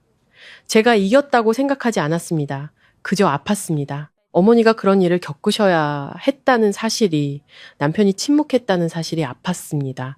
그리고 가장 아픈 것은 한 가지 사실을 너무나 명확히 깨달았기 때문입니다. 최 여사님 같은 사람은 자신의 정체가 드러나고 통제력을 잃었을 때 결코 여기서 멈추지 않을 거라는 것. 그녀는 반드시, 그리고 아주 빨리 보복해 올 것이라는 걸요. 저는 고개를 숙여 깊은 숨을 내쉬며 스스로에게 냉정해지자고 다짐했습니다. 하지만 머릿속에는 이미 긴 밤의 결론처럼 선명한 한 문장이 떠올라 있었습니다. 이 일은 절대로 여기서 끝나지 않았다. 다음날 아침, 저는 거의 뜬 눈으로 밤을 새웠습니다. 잠시 눈을 붙여도 부엌 바닥에 웅크리고 누워 계시던 어머니의 모습이 떠올라 금세 깨곤 했습니다. 싸늘한 타일 바닥과 밤의 정적을 깨던 억눌린 기침 소리. 날이 밝자마자 저는 어머니가 계신 방으로 가보았습니다. 어머니는 얕은 잠을 주무시고 계셨습니다. 입술은 말라 있었고 두 손은 마치 심장이 멋대로 뛸까봐 두려운 듯 가슴 위에 모아져 있었습니다. 저는 따뜻한 물을 타서 약과 함께 드리고 어머니의 숨소리가 조금 더 편안해질 때까지 곁에 앉아 있었습니다. 방을 나서자 돌처럼 무거운 침묵이 저를 맞았습니다. 최 여사님은 일찍부터 일어나 거실에 앉아 있었습니다. TV를 정면으로 보고 있었지만 TV는 꺼져 있었습니다. 제가 지나가도 그녀는 쳐다보지도 인사하지도 묻지도 않았습니다. 단 한마디도 없었습니다. 그런 종류의 침묵은 반성의 침묵이 아니었습니다. 반격을 준비하기 위해 얼어붙은 그런 침묵이었습니다. 저는 그것을 알았지만 물러설 생각은 없었습니다. 지금 제가 약한 모습을 보이면 그녀는 어젯밤의 일을 그저 며느리의 일시적인 반항으로 치부하고 모든 것을 예전으로 되돌리려 할 것이 뻔했습니다. 남편이 부엌에서 커피를 들고 나왔습니다. 눈밑이 솟했습니다. 그는 자기 어머니와 저를 번갈아 보더니 입술을 달싹이며 무언가 말하려다 그만두었습니다. 그가 두렵다는 것을 알았습니다. 어머니가 두렵고 친척들이 두렵고 나쁜 소문이 나는 것이 두려웠을 겁니다. 그리고 바로 그 두려움이 그를 지금껏 침묵하게 만든 원인이었습니다. 제가 무어라 말을 꺼내기도 전에 최 여사님의 휴대폰이 울렸습니다. 그녀는 즉시 전화를 받았습니다. 방금 전까지 얼음장 같던 얼굴은 온데간데 없이 목소리가 갑자기 꿀처럼 달콤해졌습니다. 어머, 형님. 네, 저예요. 그녀는 말하면서 저를 곁눈질로 쏘아봤습니다. 똑똑히 들으라는 듯이요. 일부러 엿들으려 한 것은 아니었지만 좁은 집안에서 그녀는 일부러 들릴 만큼 큰 소리로 말했습니다. 아이고, 형님, 속상한 일이 있어서요. 요즘 며느리들 정말 무서워요. 몇 마디 했다고 집이 떠나가라 소리를 지르지 않나 한밤중에 제 방문을 부서져라 두드린다니까요. 저를 아주 남대하듯 해요. 그녀는 한숨을 쉬고는 아주 그럴듯한 한마디를 덧붙였습니다. 제가 이 나이 먹도록 살면서 며느리한테 이런 대접은 처음 받아봐요. 저는 그 자리에 가만히 서 있었습니다. 얼굴이 화끈거렸습니다. 부끄러워서가 아니라 분노 때문이었습니다. 그녀는 자신이 원하는 방식으로 이야기를 꾸며 저를 악독한 사람으로 자신을 희생양으로 만들고 있었습니다. 남편 쪽을 보니 그의 얼굴이 살짝 창백해져 있었습니다. 그도 듣고 있었지만 감히 나서지 못하는 것이었습니다. 최 여사님은 더욱 애처로운 목소리로 말했습니다. 저는 정말 아무것도 안 했어요. 사돈이 신세지로 와서 제가 얼마나 잘해드렸는데 그런데 저렇게 돌변하네요. 형님, 이게 무슨 집안꼴이에요? 그러고는 비웃음을 흘렸습니다. 에이, 제가 참아야죠. 하지만 형님도 제 성격 아시잖아요. 제가 언제까지고 밟히고만 살 사람은 아니에요. 그녀는 전화를 끊고 휴대폰을 탁 소리가 나게 내려놓았습니다. 그 통화가 선전포고임을 알리는 신호탄처럼 보였습니다. 저는 그녀를 똑바로 쳐다보며 말했습니다. 어머니, 누구에게 전화하시든 무슨 말씀을 하시든 상관없어요. 하지만 한 가지만 기억하세요. 환자는 부엌 바닥에서 재우는 게 아니에요. 최 여사님이 쭉 돌아보며 눈을 부릅떴습니다. 너 아직도 그 소리니? 그 얘기를 온 동네 사람들이 떠들고 다니는 화제거리로 만들고 싶어? 내 얼굴에 아주 똥칠을 해라. 그때 남편이 끼어들었습니다. 하지만 제 편을 들기 위함이 아니었습니다. 그는 한숨을 쉬며 피곤하고 짜증 섞인 목소리로 말했습니다. 당신 때문에 엄마가 친척들 앞에서 얼굴도 못 들게 생겼어. 알아? 사람들은 한쪽 말만 듣고 온갖 소리를 다 할 거라고. 우리가 이 동네에서 우리끼리만 사는 것도 아니잖아. 저는 남편을 돌아보며 또박또박 한 글자도 빼놓지 않고 분명하게 말했습니다. 얼굴은 부엌 바닥에 있는 게 아니에요. 남편의 입술이 파르르 떨리는 것을 보았습니다. 그는 반박하고 싶었지만 그 말이 너무나 명백한 사실이어서 차마 아무 말도 하지 못했습니다. 최 여사님이 갑자기 가슴을 부여잡고 얼굴을 찡그리며 소파에 기댔습니다. 아이고, 내 심장. 내가 화가 나서 숨을 못 쉬겠다. 그녀는 힘겹게 숨을 몰아쉬며 아들을 불렀습니다. 민준아, 이리 와. 엄마 방으로 잠깐만 같이 가자. 저는 그 광경을 보며 그저 차가움을 느꼈을 뿐입니다. 그녀는 연기하고 있었습니다. 아들을 자기 편으로 끌어들여 늘 그랬던 것처럼 자신의 의지대로 조종하려는 것이었습니다. 남편은 허둥지둥 달려가 어머니를 부축해 방으로 들어갔습니다. 방문이 닫혔습니다. 저는 밖에서 최 여사님이 훌쩍이는 소리와 억압받는 희생자인 양, 간헐적으로 내뱉는 말소리를 들었습니다. 정확한 내용은 들리지 않았지만 무슨 말을 할지는 뻔했습니다. 제가 버릇이 없어. 나를 무시해. 제가 나를 쫓아내려 해. 네가 내 아내를 잡아야지. 너는 내 아들이잖아. 잠시 후 방문이 열리고 남편이 나왔습니다. 그의 얼굴은 팽팽하게 당겨진 활시위처럼 굳어 있었습니다. 목소리는 아까와는 완전히 달랐습니다. 망설임은 사라지고 마치 새로 프로그래밍된 사람처럼 단호했습니다. 당신 적당히 좀 해. 어쨌든 우리 엄마야. 당신이 그렇게 무례하게 굴면 안 돼. 어머니 연세도 있으신데 당신이 조금만 참으면 안 되는 거야? 저는 남편을 보았습니다. 마음속에서 툭 하고 무언가 부러지는 소리가 났습니다. 저는 얼음처럼 차갑고 침착하게 되물었습니다. 어떻게 참으라는 건데? 우리 엄마가 다시 부엌 바닥에서 자는 걸 참으라는 거야? 남편이 목소리를 높였습니다. 왜 자꾸 그 얘기를 꺼내? 당신이 일을 이렇게 크게 만들어서 이제 온 친척들이 다 알게 됐고 그래서 엄마가 저렇게 아프신 거잖아. 저는 한 걸음 다가섰습니다. 소리치지는 않았지만 목소리는 쇠모처럼 단단했습니다. 잘 들어. 어젯밤 같은 일이 다시는 반복되게 하지 마. 저는 어머니가 누워 계신 방 쪽을 손으로 가리켰습니다. 우리 엄마 여기 병원 진료받으러 오셨어. 만약 이 집에서 우리 엄마가 편히 쉴 만한 제대로 된 공간이 없다면 내가 당장 모시고 나갈 거야. 그때는 누구도 나를 원망하지 마. 남편은 그 자리에 얼어붙었습니다. 방 안에서 최 여사님이 비웃는 소리가 희미하게 들려왔다 이내 사라졌습니다. 그녀가 다시 밖으로 나왔을 때 저를 보는 눈빛은 더 이상 연기하는 기색이 없었습니다. 그것은 공공연한 적에 산채로 물어뜯을 듯한 증오의 눈빛이었습니다. 그녀는 나지막하지만 제가 똑똑히 들을 수 있도록 말했습니다. 네가 똑똑한 줄 알지만 똑똑하다고 이기는 건 아니란다. 그날 하루는 끊어지기 직전에 팽팽한 줄 위를 걷는 것처럼 흘러갔습니다. 저는 어머니를 돌보며 묽은 죽을 끓이고 약 시간을 챙겼습니다. 어머니가 부엌에 내려오실 일이 없도록 했습니다. 최 여사님은 집안을 일부러 쿵쾅거리며 돌아다녔고 이따금 신세지는 주제에 아주 상전납션네 같은 비아냥을 던졌습니다. 어머니는 그 말을 듣고도 조용히 눈시울만 붉힌 채 고개를 돌리셨습니다. 저녁이 되어 저는 다시 병원으로 돌아갈 준비를 했습니다. 떠나기 전 어머니께 당부했습니다. 엄마, 이 방에서 꼭 계세요. 문 잠그고 무슨 일 있으면 바로 저한테 전화하세요. 어머니는 고개를 끄덕이며 제 손을 잡고 속삭였습니다. 얘야, 이제 그만 싸워라. 엄마는 무섭다. 저는 몸을 숙여 아주 작게 말했습니다. 걱정 마세요. 집을 나온 지 얼마 되지 않아 마음이 계속 불안해서 저는 길을 되돌아 다시 한번 확인해 보기로 했습니다. 문을 열고 들어서는데 위층에서 열쇠가 찰칵하는 소리가 들렸습니다. 저는 계단으로 뛰어 올라갔습니다. 심장이 터질 것 같았습니다. 어머니가 계신 방문이 밖에서 잠겨 있었습니다. 저는 그 자리에 얼어붙었습니다. 안에서 어머니가 놀라 작게 부르는 소리가 들렸습니다. 서연아, 저는 즉시 모든 것을 이해했습니다. 최 여사님은 저를 전혀 두려워하지 않았습니다. 그녀는 반격을 준비하고 있었고 그 첫 번째 공격은 제가 아닌 제 어머니를 향한 것이었습니다. 밖에서 잠긴 방문 앞에 서서 저는 관절이 하얗게 될 정도로 주먹을 꽉 쥐었습니다.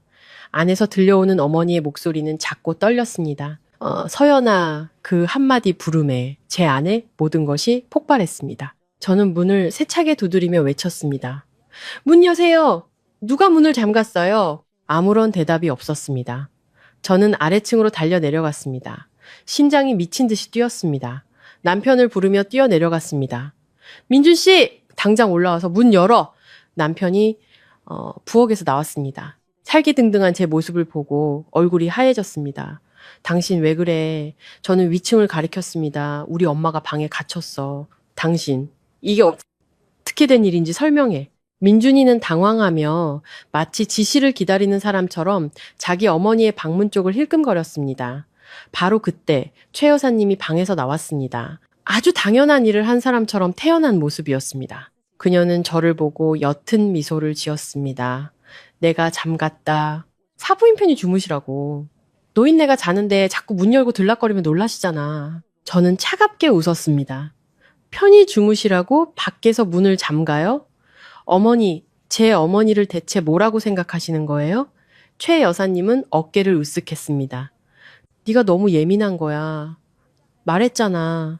이 집에서는 이 집의 규칙을 따라야 한다고. 저는 그녀를 똑바로 쳐다보며 단호하게 말했습니다. 이 집은 당신과 나의 집이지 감옥이 아니에요. 당장 여세요. 최 여사님은 남편을 쳐다봤습니다. 너 봤지? 제가 네 어미한테 저렇게 말하는 거. 민준이는 양쪽에서 잡아당겨지는 사람처럼 서 있었습니다. 마침내 그는 주머니에서 열쇠를 꺼내 방문을 열었습니다. 문이 열리자 어머니가 침대 위에 앉아 계셨습니다.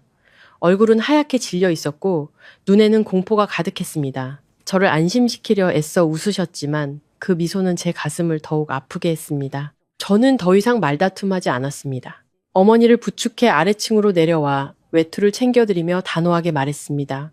엄마, 우리 가요. 어머니가 놀라 물었습니다. 얘야, 이 시간에 어딜 가니? 저는 어머니 귀에 대고 다른 사람은 듣지 못할 만큼 작지만 분명하게 말했습니다. 일단 밖으로 나가요. 여기 계시는 건 위험해요. 그리고 남편을 돌아봤습니다. 당신은 당신 어머니랑 여기 있어. 우리 엄마는 내가 모시고 갈 테니까. 최 여사님이 비웃었습니다. 어머, 잘 됐네. 집안 망신을 아주 동네방네 떠들고 다니시겠다? 똑똑해. 아주. 저는 그녀를 똑바로 쳐다봤습니다. 아니요. 인정머리 없는 곳에서 제 어머니를 모시고 나가는 것 뿐이에요. 민준이가 다급하게 막아섰습니다. 서연아, 진정해. 일 크게 만들지 마. 내일 얘기하자. 저는 그의 팔을 뿌리쳤습니다. 내일이 되면 우리 엄마가 또 부엌 바닥에서 자거나 방문에 갇히게 될걸요? 당신 내가 아직도 바보인 줄 알아? 그날 밤 저는 어머니를 모시고 밖으로 나왔습니다. 병원 근처에 작고 깨끗한 방을 구했습니다. 온수도 잘 나오고 제대로 된 침대도 있었습니다. 집주인은 저희 어머니와 저를 번갈아 보며 대충 사정을 짐작하는 듯 했습니다. 하지만 그저 며칠이나 묵으실 건가요? 하고 조용히 물을 뿐이었습니다. 저는 짧게 대답했습니다. 네, 며칠이요. 저는 아무에게도 설명하지 않았습니다. 어머니가 부끄러워하실까봐 두려웠습니다. 하지만 마음속에서는 심장이 뛸 때마다 하나의 맹세가 울려 퍼졌습니다. 다시는 누구도 우리 엄마를 모욕하게 두지 않겠다. 다음 날 아침, 저는 어머니를 모시고 병원에 다시 갔습니다. 의사는 제가 두려워했던 바로 그 말을 했습니다. 어머니가 추위에 노출되고 공포를 느껴 혈압이 불안정해졌고 심박이 평소보다 빨라졌다는 것이었습니다. 보호자분, 노인분들에게 스트레스는 정말 위험합니다. 주의하셔야 해요. 저는 고개를 끄덕였습니다. 눈시울이 뜨거워졌습니다. 옆에 앉아 계신 어머니는 계속해서 엄마 괜찮다고 말씀하셨지만 저를 안심시키기 위한 말이라는 걸 알았습니다.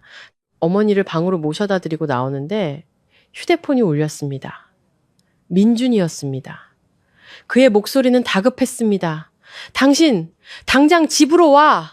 어머니가 난리가 나셨어. 온 친척들한테 다 전화하고 있어. 저는 단도직입적으로 물었습니다. 어머니가 왜요? 민준이가 거친 숨을 몰아쉬며 말했습니다. 어머니가 당신이 버릇없고 당신이 자기를 내쫓았고 가정을 파탄냈다고 말하고 있어. 빨리 와서 얘기 좀 해. 저는 헛웃음을 쳤지만 조금도 즐겁지 않았습니다. 내가 누굴 내쫓았다고요? 내가 우리 엄마 추위에 얼어 죽을까봐 방 얻어 나온 게 당신 어머니를 내쫓은 게 되는 거예요? 민준이는 잠시 침묵하더니 작게 말했습니다. 당신도 우리 엄마 성격 알잖아. 제발 와줘. 저는 차갑게 대답했습니다. 일을 크게 만들수록 더 좋죠. 오후에 저는 집으로 돌아갔습니다. 마당에 들어서자마자 웅성거리는 말소리가 들렸습니다. 거실에는 친척들이 가득 앉아 있었습니다. 팔짱을 낀 사람, 고개를 젓는 사람, 그리고 저를 범죄자 보듯 쳐다보는 사람들. 최 여사님은 그들 한가운데 앉아 손에는 휴지를 든 채 눈이 퉁퉁 붓도록 운 사람처럼 보였습니다. 제가 들어서는 것을 보자 그녀는 즉시 흐느끼는 목소리로 외쳤습니다. 저기 제 며느리예요. 저를 이 집에서 내쫓고 저를 모욕했어요.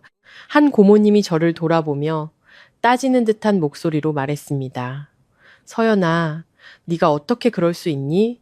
무슨 일이 있으면 집안에서 조용히 해결해야지. 왜 사돈어른을 모시고 나가서 집안 망신을 시켜?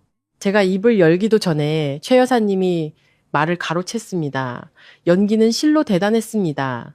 제가 이 집은 자기 집이라고 저는 아무 권리도 없다고 했어요. 제 말을 녹음까지 했다니까요. 세상에 이런 망신이 어디 있어요. 온 방이 웅성거리기 시작했습니다.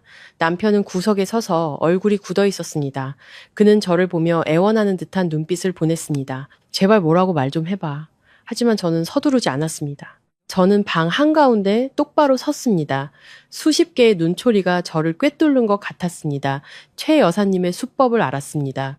사람들을 끌어모아 도덕과 평판, 그리고 이른바 시댁의 규칙이라는 이름으로 저를 짓누르려는 것이었습니다. 최 여사님은 계속해서 울었습니다. 목소리는 잠겨 있었지만 한 글자 한 글자는 분명했습니다. 나는 늙어서 자식하고 손주들만 보고 살아. 제가 며느리로 들어와서 내가 박대한 적이 없어. 그런데 나를 원수처럼 대하고 집을 나가버리고 사돈까지 데리고 나가서 우리 집을 아주 우습게 만들었어. 저는 그녀를 보았습니다. 마음속에는 우스움과 혐오감이 동시에 일었습니다. 사람은 잔인할 수 있지만 눈물로 포장된 잔인함이야말로 가장 지독한 독이라는 것을 깨달았습니다. 저는 친척들을 둘러보았습니다. 그들 중에는 최 여사님을 믿는 사람도 그저 구경 온 사람도 누가 이기든 상관없이 이야기만 있으면 되는 사람도 있을 겁니다. 저는 말다툼하지 않았습니다. 단 한마디. 방 안의 모든 사람이 조용해질 만큼 침착한 목소리로 말했습니다. 진실을 듣고 싶으신 분은 오늘 밤에 제가 말씀드리겠습니다. 최 여사님이 움찔하며 눈을 가늘게 떴습니다. 무슨 진실, 또 무슨 거짓말을 꾸며내려고. 저는 그녀를 똑바로 쳐다보며 짧게 대답했습니다.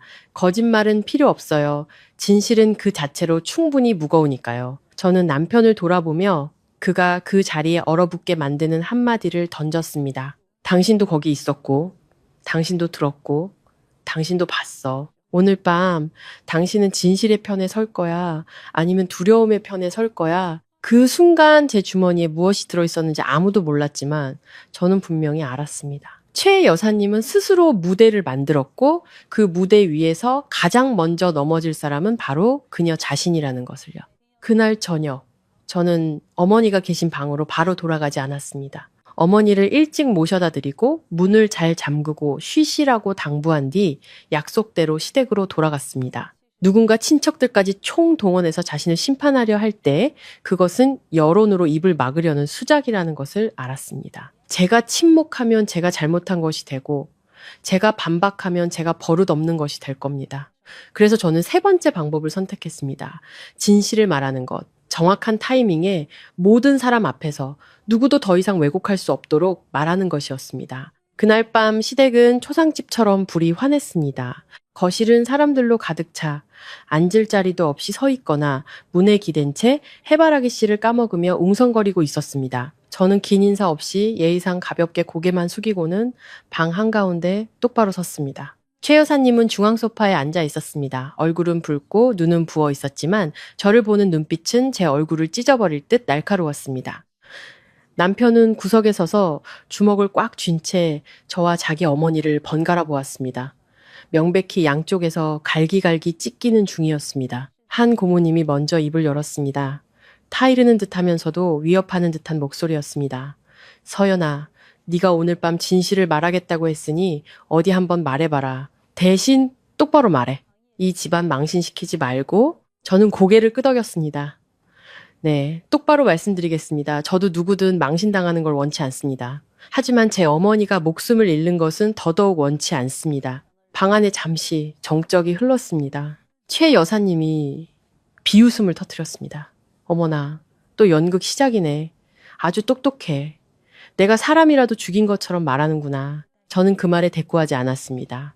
그저 침착한 목소리로 되물었습니다. 어머니, 여기 모인 모든 친척분들 앞에서 제 어머니가 부엌 바닥에서 주무신 적이 단 한 번도 없다고 감히 말씀하실 수 있으세요? 최 여사님은 즉시 손으로 테이블을 내리쳤습니다. 내가 말했잖아. 사부인이 스스로 원한 거라고. 내가 억지로 시킨 게 아니야. 저는 바로 그 말을 기다렸다는 듯 고개를 끄덕였습니다. 좋아요. 오늘 저는 여러분께 딱 한 가지만 들려드리겠습니다. 이걸 들으시고도 제가 버릇없다고 하시면 받아들이겠습니다. 제가 너무했다고 하셔도 받아들이겠습니다. 하지만 적어도 무엇이 진실인지는 아셔야 합니다. 저는 휴대폰을 꺼냈습니다. 누구에게도 건네지 않고 직접 손에 들었습니다. 카메라를 켜고 거실 전체를 향하도록 녹화 버튼을 눌렀습니다. 나중에 제가 꾸며낸 이야기라는 말이 나오지 않도록 하기 위함이었습니다. 저는 주위를 둘러보며 분명하게 말했습니다. 이 대화는 왜곡을 피하기 위해 녹화하겠습니다. 누구를 모욕하려는 것이 아니라 사실을 밝히기 위함입니다. 몇몇 사람들이 불편한 듯 몸을 뒤척였지만 누구도 공개적으로 반대하지는 못했습니다. 저는 거실에서 녹음했던 파일을 열었습니다. 희미한 잡음과 함께 등골이 서늘해질 만큼 익숙한 목소리가 흘러나왔습니다. 제 시어머니 최 여사님의 목소리였습니다. 너무나 또렷해서 누구도 부정할 수 없었습니다. 시골 분들은 고생에 익숙하시잖아요. 주방 바닥이 더 시원할 거예요. 바로 그 문장, 바로 그 목소리, 마치 자선을 베풀면서도 경멸하는 듯한 그 말투. 방 안은 죽은 듯이 고요해졌습니다. 해바라기 씨를 씹던 사람들조차 움직임을 멈췄습니다. 어떤 사람은 최 여사님을, 어떤 사람은 저를 쳐다봤습니다. 그들의 눈에는 놀라움과 당혹감이 뒤섞여 있었습니다. 남편은 마치 가슴을 한 대 맞은 사람처럼 눈도 깜빡이지 않고 굳어 있었습니다. 저는 거기서 멈추지 않았습니다. 녹음을 몇 초 더 재생해 짧은 다음 대화를 들려주었습니다. 제 어머니의 작고 떨리는 목소리. 네, 저는 어디서 자도 괜찮습니다. 그리고 이어지는 남편의 무책임한 한마디. 겨우 3일인데 뭘. 단 몇 마디였지만 모든 역할극을 폭로하기에 충분했습니다. 시어머니의 얼굴은 사람들 앞에서 발가벗겨진 사람처럼 새파랗게 질렸습니다. 하지만 그녀는 쉽게 무너질 사람이 아니었습니다. 그녀는 벌떡 일어나 날카롭게 소리쳤습니다. 저게 나를 모함하는 거야. 몰래 녹음하고 편집해서 저건 교양 없는 짓이야. 친척들 앞에서 내 얼굴에 먹칠을 하려는 수작이라고. 저는 그녀를 똑바로 쳐다보며 여전히 흔들림 없는 목소리로 말했습니다. 녹음은 저를 보호하기 위한 것이지 누구를 모욕하기 위한 것이 아니에요. 저는 천천히 한 글자 한 글자 분명하게 말했습니다. 만약 이 녹음이 없었다면 오늘 제가 여기 섰을 때 어머니께서 눈물 한번 흘리시면 모든 친척분들이 어머니를 믿었을 겁니다. 그럼 제 어머니는요? 신장병을 앓고 계신 제 어머니는 이 거실에서 울지도 못하셨을 겁니다. 그저 참으셨겠죠. 아까 저를 꾸짖던 고모님 중 한 분이 이전과는 달리 확신 없는 목소리로 불쑥 끼어들었습니다. 떳떳하면 녹음을 무서워할 이유가 없지 않나? 방 안은 다시 한번 침묵에 잠겼습니다. 최 여사님은 그 고모님을 최 돌아보며 눈에서 불꽃이 튀는 듯 했습니다. 형님도 저 애 말을 믿어요? 형님도 저 애 편이에요? 저는 이 대화가 친척들 간의 말싸움으로 번지는 것을 원치 않았습니다. 저는 모두를 향해 간결하게 말했습니다. 저는 누구든 제 편을 들어달라고 부탁드리지 않습니다. 다만 도덕이라는 이름으로 약자를 짓누르지 말아달라고 부탁드릴 뿐입니다. 만약 그날 제가 예고 없이 돌아오지 않았다면 제 어머니는 며칠 밤을 더 부엌바닥에서 주무셨을 겁니다. 그러다 만약 무슨 일이라도 생겼다면 누가 책임질 겁니까? 저는 남편을 똑바로 쳐다봤습니다. 당신이 책임질 수 있어? 아니면 또 별일 아니야 라고 말할 거야? 남편은 마른 침을 삼켰습니다. 처음으로 그의 눈빛이 진심으로 흔들리는 것을 보았습니다. 그는 자신의 어머니를 바라보았습니다. 그 시선은 더 이상 두려움이 아니었습니다. 의심이었습니다. 최 여사님은 그것을 알아차렸습니다. 얼굴 근육이 경련을 일으켰습니다. 그녀는 남편을 향해 소리쳤습니다. 민준아, 거기 서서 뭐해? 네, 아내가 네 어미를 이렇게 모욕하는데 가만히 있을 거야? 네가 지금도 침묵하면 나는 오늘부터 너 같은 아들 둔 적 없는 셈 칠 거다. 방 안이 술렁이기 시작했습니다. 남자 어른 몇몇이 말리려고 일어섰고 아주머니들은 혀를 차거나 고개를 젓거나 한숨을 쉬었습니다. 최 여사님은 울면서 저를 손가락질하며 두서없이 외쳤습니다. 제가 나를 쫓아내려고 해. 이 집을 차지하려고. 나를 오래전부터 미워했어. 저는 여전히 가만히 서 있었습니다. 사람이 궁지에 몰리면 스스로 본 모습을 드러낸다는 것을 알았습니다. 저는 아주 차갑지만 거친 말은 아닌 한마디를 던졌습니다. 어머니, 그만 소리치세요. 소리치실수록 어머니가 진실을 두려워하는 것처럼 보여요. 최 여사님은 눈을 부릅뜨더니 갑자기 돌아서서 자신의 방으로 뛰어들어갔습니다. 쾌! 문이 닫히는 소리가 마치 선전포고처럼 망치로 허공을 내리치는 것처럼 울려 퍼졌습니다. 거실은 다시 침묵에 잠겼습니다. 저는 녹음과 녹화를 끄고 휴대폰을 주머니에 넣었습니다. 누구의 눈도 오래 마주치지 않고 가볍게 고개를 숙이며 모두가 들을 수 있도록 말했습니다. 드릴 말씀은 다 드렸습니다. 제가 잘못했다고 생각하시는 분은 말씀하셔도 좋습니다. 하지만 다시는 저에게 침묵하라고 강요하지는 말아주십시오. 저는 남편을 돌아보며 조금 더 작은 목소리지만 여전히 분명하게 말했습니다. 당신도 들었지. 이제부터 당신이 선택해. 저는 집을 나섰습니다. 가슴이 짓눌렸다 풀리는 기분이었습니다. 이 한 방으로 최 여사님이 무너지지는 않겠지만 그녀의 통제력을 잃게 하기에는 충분하다는 것을 알았습니다. 그리고 그녀 같은 사람이 통제력을 잃으면 스스로도 그 결과를 감당하지 못할 짓을 저지를 것이라는 것도요. 그날 밤 모든 친척 앞에서 녹음 파일을 공개한 후 시댁은 이상한 정적에 휩싸였습니다. 더 이상 욕설도 눈물도 시끄러운 하소연도 없었습니다. 최 여사님은 완전히 다른 전략으로 전환했습니다. 침묵과 냉담. 그녀의 침묵은 잘못을 인정해서가 아니었습니다. 기회를 엿보기 위해 분노를 억누르는 그런 종류의 침묵이었습니다. 다음 날 아침, 저는 어머니가 계신 방으로 가배었습니다. 어머니의 상태가 조금 나아진 것을 확인하고 필요한 물건을 더 챙기러 집으로 돌아갔습니다. 최 여사님은 저를 보고도 아무 말 없이 그저 흘끗 쳐다보고는 고개를 돌려버렸습니다. 마치 제가 존재하지 않는 사람인 것처럼요. 남편은 조용히 집안을 오갔고 제 눈을 마주치기를 피했습니다. 두 개의 총알이 빗발치는 전장 한가운데 서 있는 사람 같았습니다. 저는 그 평온함을 믿을 만큼 어리석지 않았습니다. 병원에서 온갖 종류의 사람들을 만나본 경험상 조용한 사람이 더 무서운 법이었습니다. 저는 경계를 늦추지 않았습니다. 어머니께는 절대 시댁에 혼자 계시지 말라고 신신당부했습니다. 근무 스케줄을 조정하고 동료에게 부탁해 교대 근무를 해서라도 어머니의 병원 진료에 동행하고 곁에 더 오래 머물렀습니다. 잠글 수 있는 거는 모두 잠갔습니다. 어머니의 약, 진료 기록, 의사 연락처까지 제가 모두 챙겼습니다. 어머니를 의심해서가 아니었습니다. 어머니 주변의 사람들을 의심했기 때문입니다. 하지만 문제는 제가 한 가지를 대비하면 그들은 다른 방식으로 공격해온다는 것이었습니다. 어느 날 오후 응급처치를 막 끝냈을 때 휴대폰이 계속해서 울렸습니다. 모르는 번호였습니다. 받아보니 진료과의 한 간호사 목소리였습니다. 김서연 수간호사님 맞으시죠? 지금 바로 와주셔야겠어요. 어머님이 쓰러지셨는데 저혈압 증세가 보여요. 저는 마치 땅에서 발이 떨어진 듯한 충격에 손발이 차갑게 식었습니다. 저는 다급하게 물었습니다. 저희 어머니가 지금 어디 계세요? 왜 쓰러지셨어요? 누가 모시고 갔어요? 간호사가 빠르게 말했습니다. 가족이라고 하시는 분이 모시고 왔는데 상태가 많이 안 좋으세요. 저는 불 위를 달리는 심정으로 뛰어갔습니다. 머릿속에는 단 하나의 공포만이 존재했습니다. 만약 이번에는 늦으면 어떡하지? 도착해보니 어머니가 이동식 침대에 누워 계셨습니다. 얼굴은 하얗게 질리고 입술은 파랬으며 손은 차가웠고 눈은 굳게 감겨 있었습니다. 엄마! 하고 부르는데 목이 메어왔습니다. 의사가 혈압을 재더니 미간을 찌푸렸습니다. 혈압이 너무 낮네요. 저는 주위를 둘러보았습니다. 어머니의 소지품 가방이 어지럽게 널려 있었고 제가 정리해둔 약통의 위치가 바뀌어 있었습니다. 어머니께 약은 드셨냐고 묻자 간신히 힘없는 목소리로 대답하셨습니다. 깜빡했다. 밥도 못 먹었고.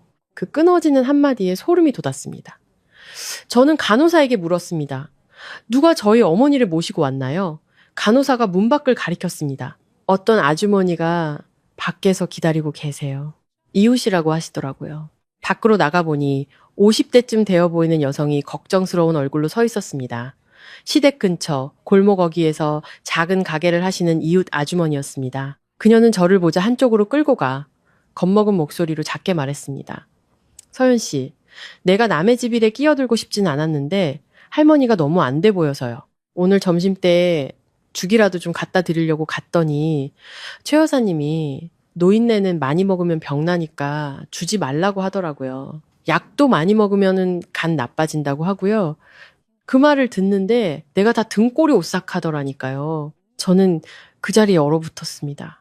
피가 얼굴로 쏠렸다가 순식간에 빠져나가는 기분이었습니다. 신장병으로 경과를 지켜보는 환자에게 감히 그런 말을 할 수 있다는 것이 믿기지 않았습니다.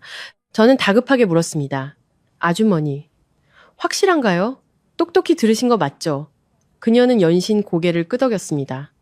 똑똑히 들었어요. 할머니가 숨도 가쁘게 쉬고 손도 떨고 있는데 최 여사님은 그냥 못 본 척 하더라고요. 내가 너무 무서워서 사람 불러서 할머니 병원으로 모시고 온 거예요. 저는 응급실로 돌아와 누워 계신 어머니를 보았습니다. 마음속에서 더 이상 분노라고 부를 수 없는 피가 끓는 듯한 감정이 솟구쳤습니다. 최 여사님의 공격 방식이 바뀌었다는 것을 깨달았습니다. 더 이상 말싸움으로 이기고 지는 문제가 아니었습니다. 그녀는 제 가장 약한 부분, 바로 제 어머니를 직접 겨냥한 것이었습니다. 그녀는 제가 어머니가 아플 때 가장 고통스러워할 것을, 그리고 어머니에게 무슨 일이 생기면 제가 이성을 잃고 죄인으로 몰리기 쉬울 것이라는 점을 정확히 알고 있었습니다. 저는 복도에 서서 냉정을 유지하기 위해 깊은 숨을 내쉬었습니다. 지금 당장 소란을 피워서는 안 됐습니다. 병원 안에서는 더욱더 평정심을 잃으면 안 됐습니다. 저는 다시 들어가 의사에게 어머니의 입원 수속을 요청하고 수액을 맞추고 심전도를 다시 검사해달라고 부탁했습니다. 필요한 서류에 모두 서명하고 심장내과에서 일하는 친구에게 전화해 어머니를 잘 좀 봐달라고 부탁했습니다. 모든 절차를 마친 뒤 저는 어머니 침대 곁에 앉아 손을 잡고 작게 말했습니다. 엄마, 걱정 마세요. 제가 여기 있어요. 어머니의 상태가 조금 안정된 후에야 저는 휴대폰을 꺼내 남편에게 곧장 전화했습니다. 민준이가 피곤한 목소리로 전화를 받았습니다. 왜 그래? 저는 애둘러 말하지 않았습니다. 우리 엄마 저혈압으로 쓰러지셨어. 당신 어머니가 사람들한테 우리 엄마 밥 주지 말고 약 먹으면 간 나빠진다고 했다는데 당신 알고 있었어? 수학이 넘어가 조용해졌습니다. 너무나 긴 침묵이어서 그의 숨소리까지 들릴 정도였습니다. 이윽고 민준이가 작게 말했습니다. 당신 헛소리하지 마. 우리 엄마는 그런 분 아니야. 저는 마른 웃음을 터뜨렸습니다. 그런 분이 아니라고? 목격자도 있고 이웃 아주머니가 우리 엄마를 병원까지 모시고 왔는데 뭘 더 듣고 싶은데? 그날 밤 저는 어머니를 다시는 시댁 근처에 단 1분도 머무르게 하지 않겠다고 결심했습니다. 제가 일하는 곳과 더 가까운 다른 병원으로 어머니의 진료 기록을 옮기는 절차를 밟았습니다. 관리가 더 쉬울 테니까요. 지인에게 부탁해 더 안전한 임시 거처도 알아봤습니다. 친한 친구의 집이나 병원 근처의 단기 임대 숙소 같은 곳으로요. 저는 최 여사님께 미리 알리지 않았습니다. 미리 알리는 것은 그녀에게 또 다른 음모를 꾸밀 기회를 주는 것과 같다는 것을 알았기 때문입니다. 남편이 병원으로 달려왔습니다. 그는 저를 복도로 끌고 가 두려움에 찬 목소리로 쏘아붙였습니다. 당신 일을 너무 크게 만들고 있어. 병원까지 옮기다니. 사람들이 물으면 내가 뭐라고 대답해? 또 온 친척들이 우리 집이 사돈한테 못되게 군다고 할 거 아니야. 저는 남편을 보았습니다. 마음속이 텅 비어 있었습니다. 저는 이전까지 단 한 번도 해본 적 없는 가장 차가운 목소리로 한 글자 한 글자 천천히 하지만 누구도 외면할 수 없도록 말했습니다. 만약 당신이 우리 엄마가 죽을까봐 걱정하는 것보다 남들에게 나쁜 소리 듣는 걸 더 두려워한다면 당신은 사람을 잘못 골랐어. 남편은 입을 열어 반박하려다 이내 다물었습니다. 그는 병실 안을 힘없이 숨쉬고 있는 제 어머니를 보더니 결국 아무 말도 하지 못했습니다. 저는 그 순간부터 이 전쟁이 더 이상 단순한 고부 갈등이 아니라는 것을 알았습니다. 이것은 생명을 건 싸움이었습니다. 그리고 누군가 생명을 담보로 장난을 친다면 저는 더 이상 어떤 자비도 베풀지 않을 것이었습니다. 어머니가 병원에서 쓰러지신 날 이후 저는 더 이상 어설픈 안정을 믿지 않았습니다. 저는 분명히 보았습니다. 최 여사님은 입으로만 악담을 퍼붓는 사람이 아니었습니다. 노인의 건강을 담보로 비열한 수법을 쓸 수 있는 사람이었습니다. 만약 제가 계속 감정적으로 집에서 말다툼을 벌인다면 그녀는 더욱더 피해자 행세를 할 것이고 제가 이성을 잃으면 스스로를 잘못된 위치에 몰아넣게 될 것이 뻔했습니다. 그래서 이번에는 감정적으로 대응하지 않았습니다. 그녀가 가장 두려워하는 것, 즉 진실과 서류로 싸우기로 결심했습니다. 저는 마치 병원 기록을 정리하듯 체계적으로 모든 증거를 모으기 시작했습니다. 모든 일에는 날짜와 시간, 세부 사항, 그리고 목격자가 있어야 했습니다. 그날 밤에 녹음 파일은 2군데에 따로 저장했습니다.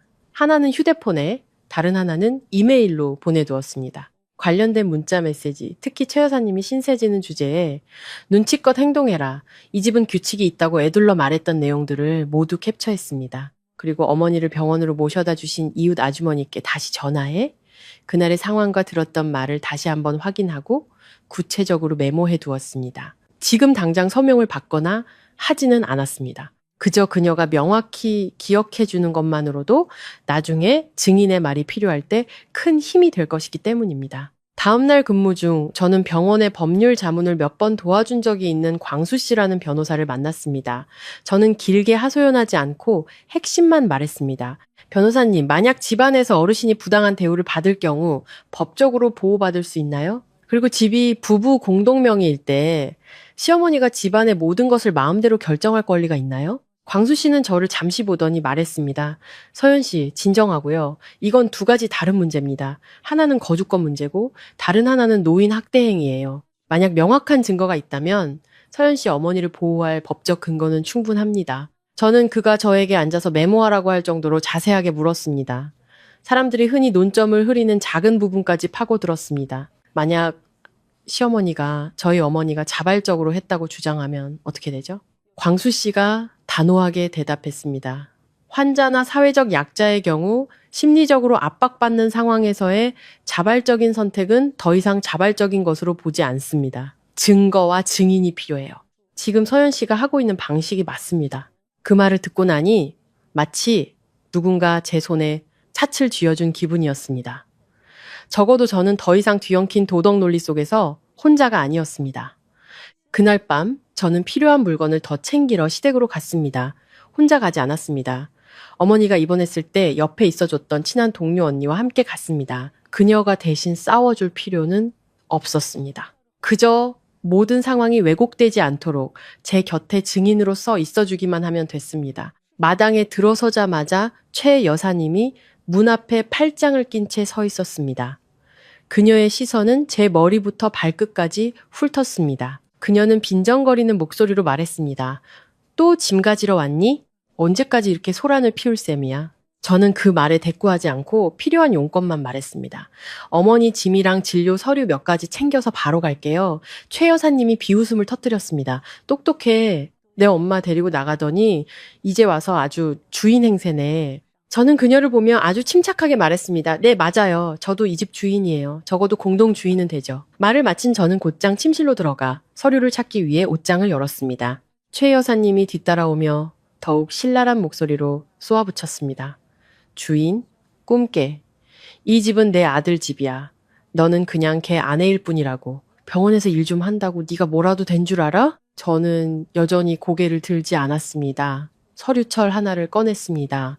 그 안에는 예전에 은행 업무 때문에 복사해두었던 집문서 사본이 있었습니다. 전에도 본 적이 있었지만 솔직히 이것으로 우위를 점하고 싶지는 않았습니다. 그저 조용히 살고 싶었습니다. 하지만 최 여사님은 점점 더 선을 넘었고 어머니가 병원에 쓰러지신 순간 저는 눈 감아주는 평화는 자살 행위라는 것을 깨달았습니다. 저는 그녀를 돌아보며 천천히 말했습니다. 어머니, 이 집이 누구 집이든 상관없어요. 하지만 오해 없으시도록 한 가지는 말씀드릴게요. 이 집 저와 민준 씨 공동 명의예요. 어머니 이름은 없어요. 최 여사님은 순간 멈칫했습니다. 마치 뺨을 맞은 것처럼 얼굴이 굳었지만 그녀는 질 사람이 아니었습니다. 그녀는 한 글자 한 글자 힘주어 말했습니다. 네가 지금 날 협박하는 거니? 저는 고개를 저었습니다. 협박이 아니에요. 사실을 말씀드리는 거예요.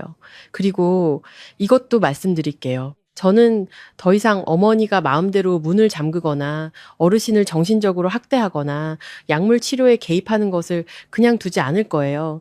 최 여사님은 거친 숨을 몰아쉬기 시작했습니다. 분노와 자신의 가장 큰 약점, 즉 집안에서의 권력을 건드린 것에 대한 충격으로 그녀의 손이 떨리는 것이 보였습니다. 저는 계속해서 짐을 쌌습니다. 어머니의 외투를 접고 약통과 다음 진료 예약증을 챙겨 가방에 넣었습니다. 동료 언니는 옆에서 조용히 하지만 경계하는 눈빛으로 서 있었습니다. 최 여사님은 그 모습을 보고 더욱 이성을 잃었습니다. 그녀는 갑자기 달려들어 문을 막아서며 날카롭게 소리쳤습니다. 네가 네 엄마를 아예 데리고 나가려는 거지? 이 집안을 아주 풍비박산 내려는 거지. 그 모습은 마치 드라마의 한 장면 같았지만 그녀의 입에서 나온 말은 너무나 현실적이어서 소름이 돋았습니다. 저는 그녀를 보며 목소리를 높이지 않았습니다. 아주 차갑고 분명한 한마디로 대답했습니다. 아니요, 저는 그냥 깨끗한 곳에서 쓰레기를 치우는 것뿐이에요. 최 여사님이 눈을 동그랗게 떴습니다. 네가 감히 나를 쓰레기라고 불렀어? 저는 피하지 않고 즉시 대답했습니다. 만약 어머니께서 환자를 부엌바닥에서 재우고 굶기고 약을 끊게 하는 것을 당연하게 생각하신다면 네, 그건 도덕적으로 쓰레기 같은 짓이에요. 바로 그때 남편이 밖에서 들어왔습니다. 그의 얼굴은 피곤했지만 눈빛은 더 이상 참을 수 없다는 듯이 굳어 있었습니다. 그는 제가 가방을 들고 서 있는 모습과 어머니가 문을 막아선 광경을 보고는 이전에는 단 한 번도 묻지 않았던 질문을 던졌습니다. 엄마 도대체 뭘 어떻게 하셨길래 서연이가 장모님을 급하게 모시고 나가야만 했어요? 최 여사님은 아들을 돌아보며 즉시 흐느끼는 목소리로 바뀌었습니다. 너 봤지? 제가 나를 내쫓고 이 집을 차지하려고 해. 저는 눈물에 대고 싸우지 않았습니다. 남편을 보며 단도직입적으로 말했습니다. 알고 싶으면 저혈압으로 병원에 누워 계신 당신 장모님을 보세요. 누가 무슨 짓을 했는지는 당신이 스스로 생각해요. 남편은 그 자리에 서서 얼굴이 창백해졌습니다. 이번에는 그가 이 싸움이 더 이상 단순한 고부 갈등이 아니라는 것을, 이미 선을 넘었다는 것을 깨닫기 시작했다는 것을 알 수 있었습니다. 저는 가방을 들고 미련 없이 밖으로 나섰습니다. 떠나기 전 저는 돌아서서 도장을 찍듯 한마디를 남겼습니다. 이제부터 모든 것은 법과 진실에 따라 처리할 거예요. 어머니, 연기하고 싶으시면 계속하세요. 하지만 저는 더 이상 어머니가 제 어머니의 건강을 무대 삼아 연출하게 두지 않을 거예요. 저는 문을 나섰습니다. 마음은 더 이상 예전처럼 떨리지 않았습니다. 저는 알았습니다. 최 여사님이 자신이 모든 것을 잃게 될 것이라는 사실, 즉 아들에 대한 통제권, 집안에서의 권위, 그리고 스스로 쌓아올린 이미지까지 잃게 될 것이라는 사실을 깨달았을 때 그녀는 마지막 일격을 가할 것이라는 것을요. 그리고 그 일격은 아주 비열할 것이라는 것도요.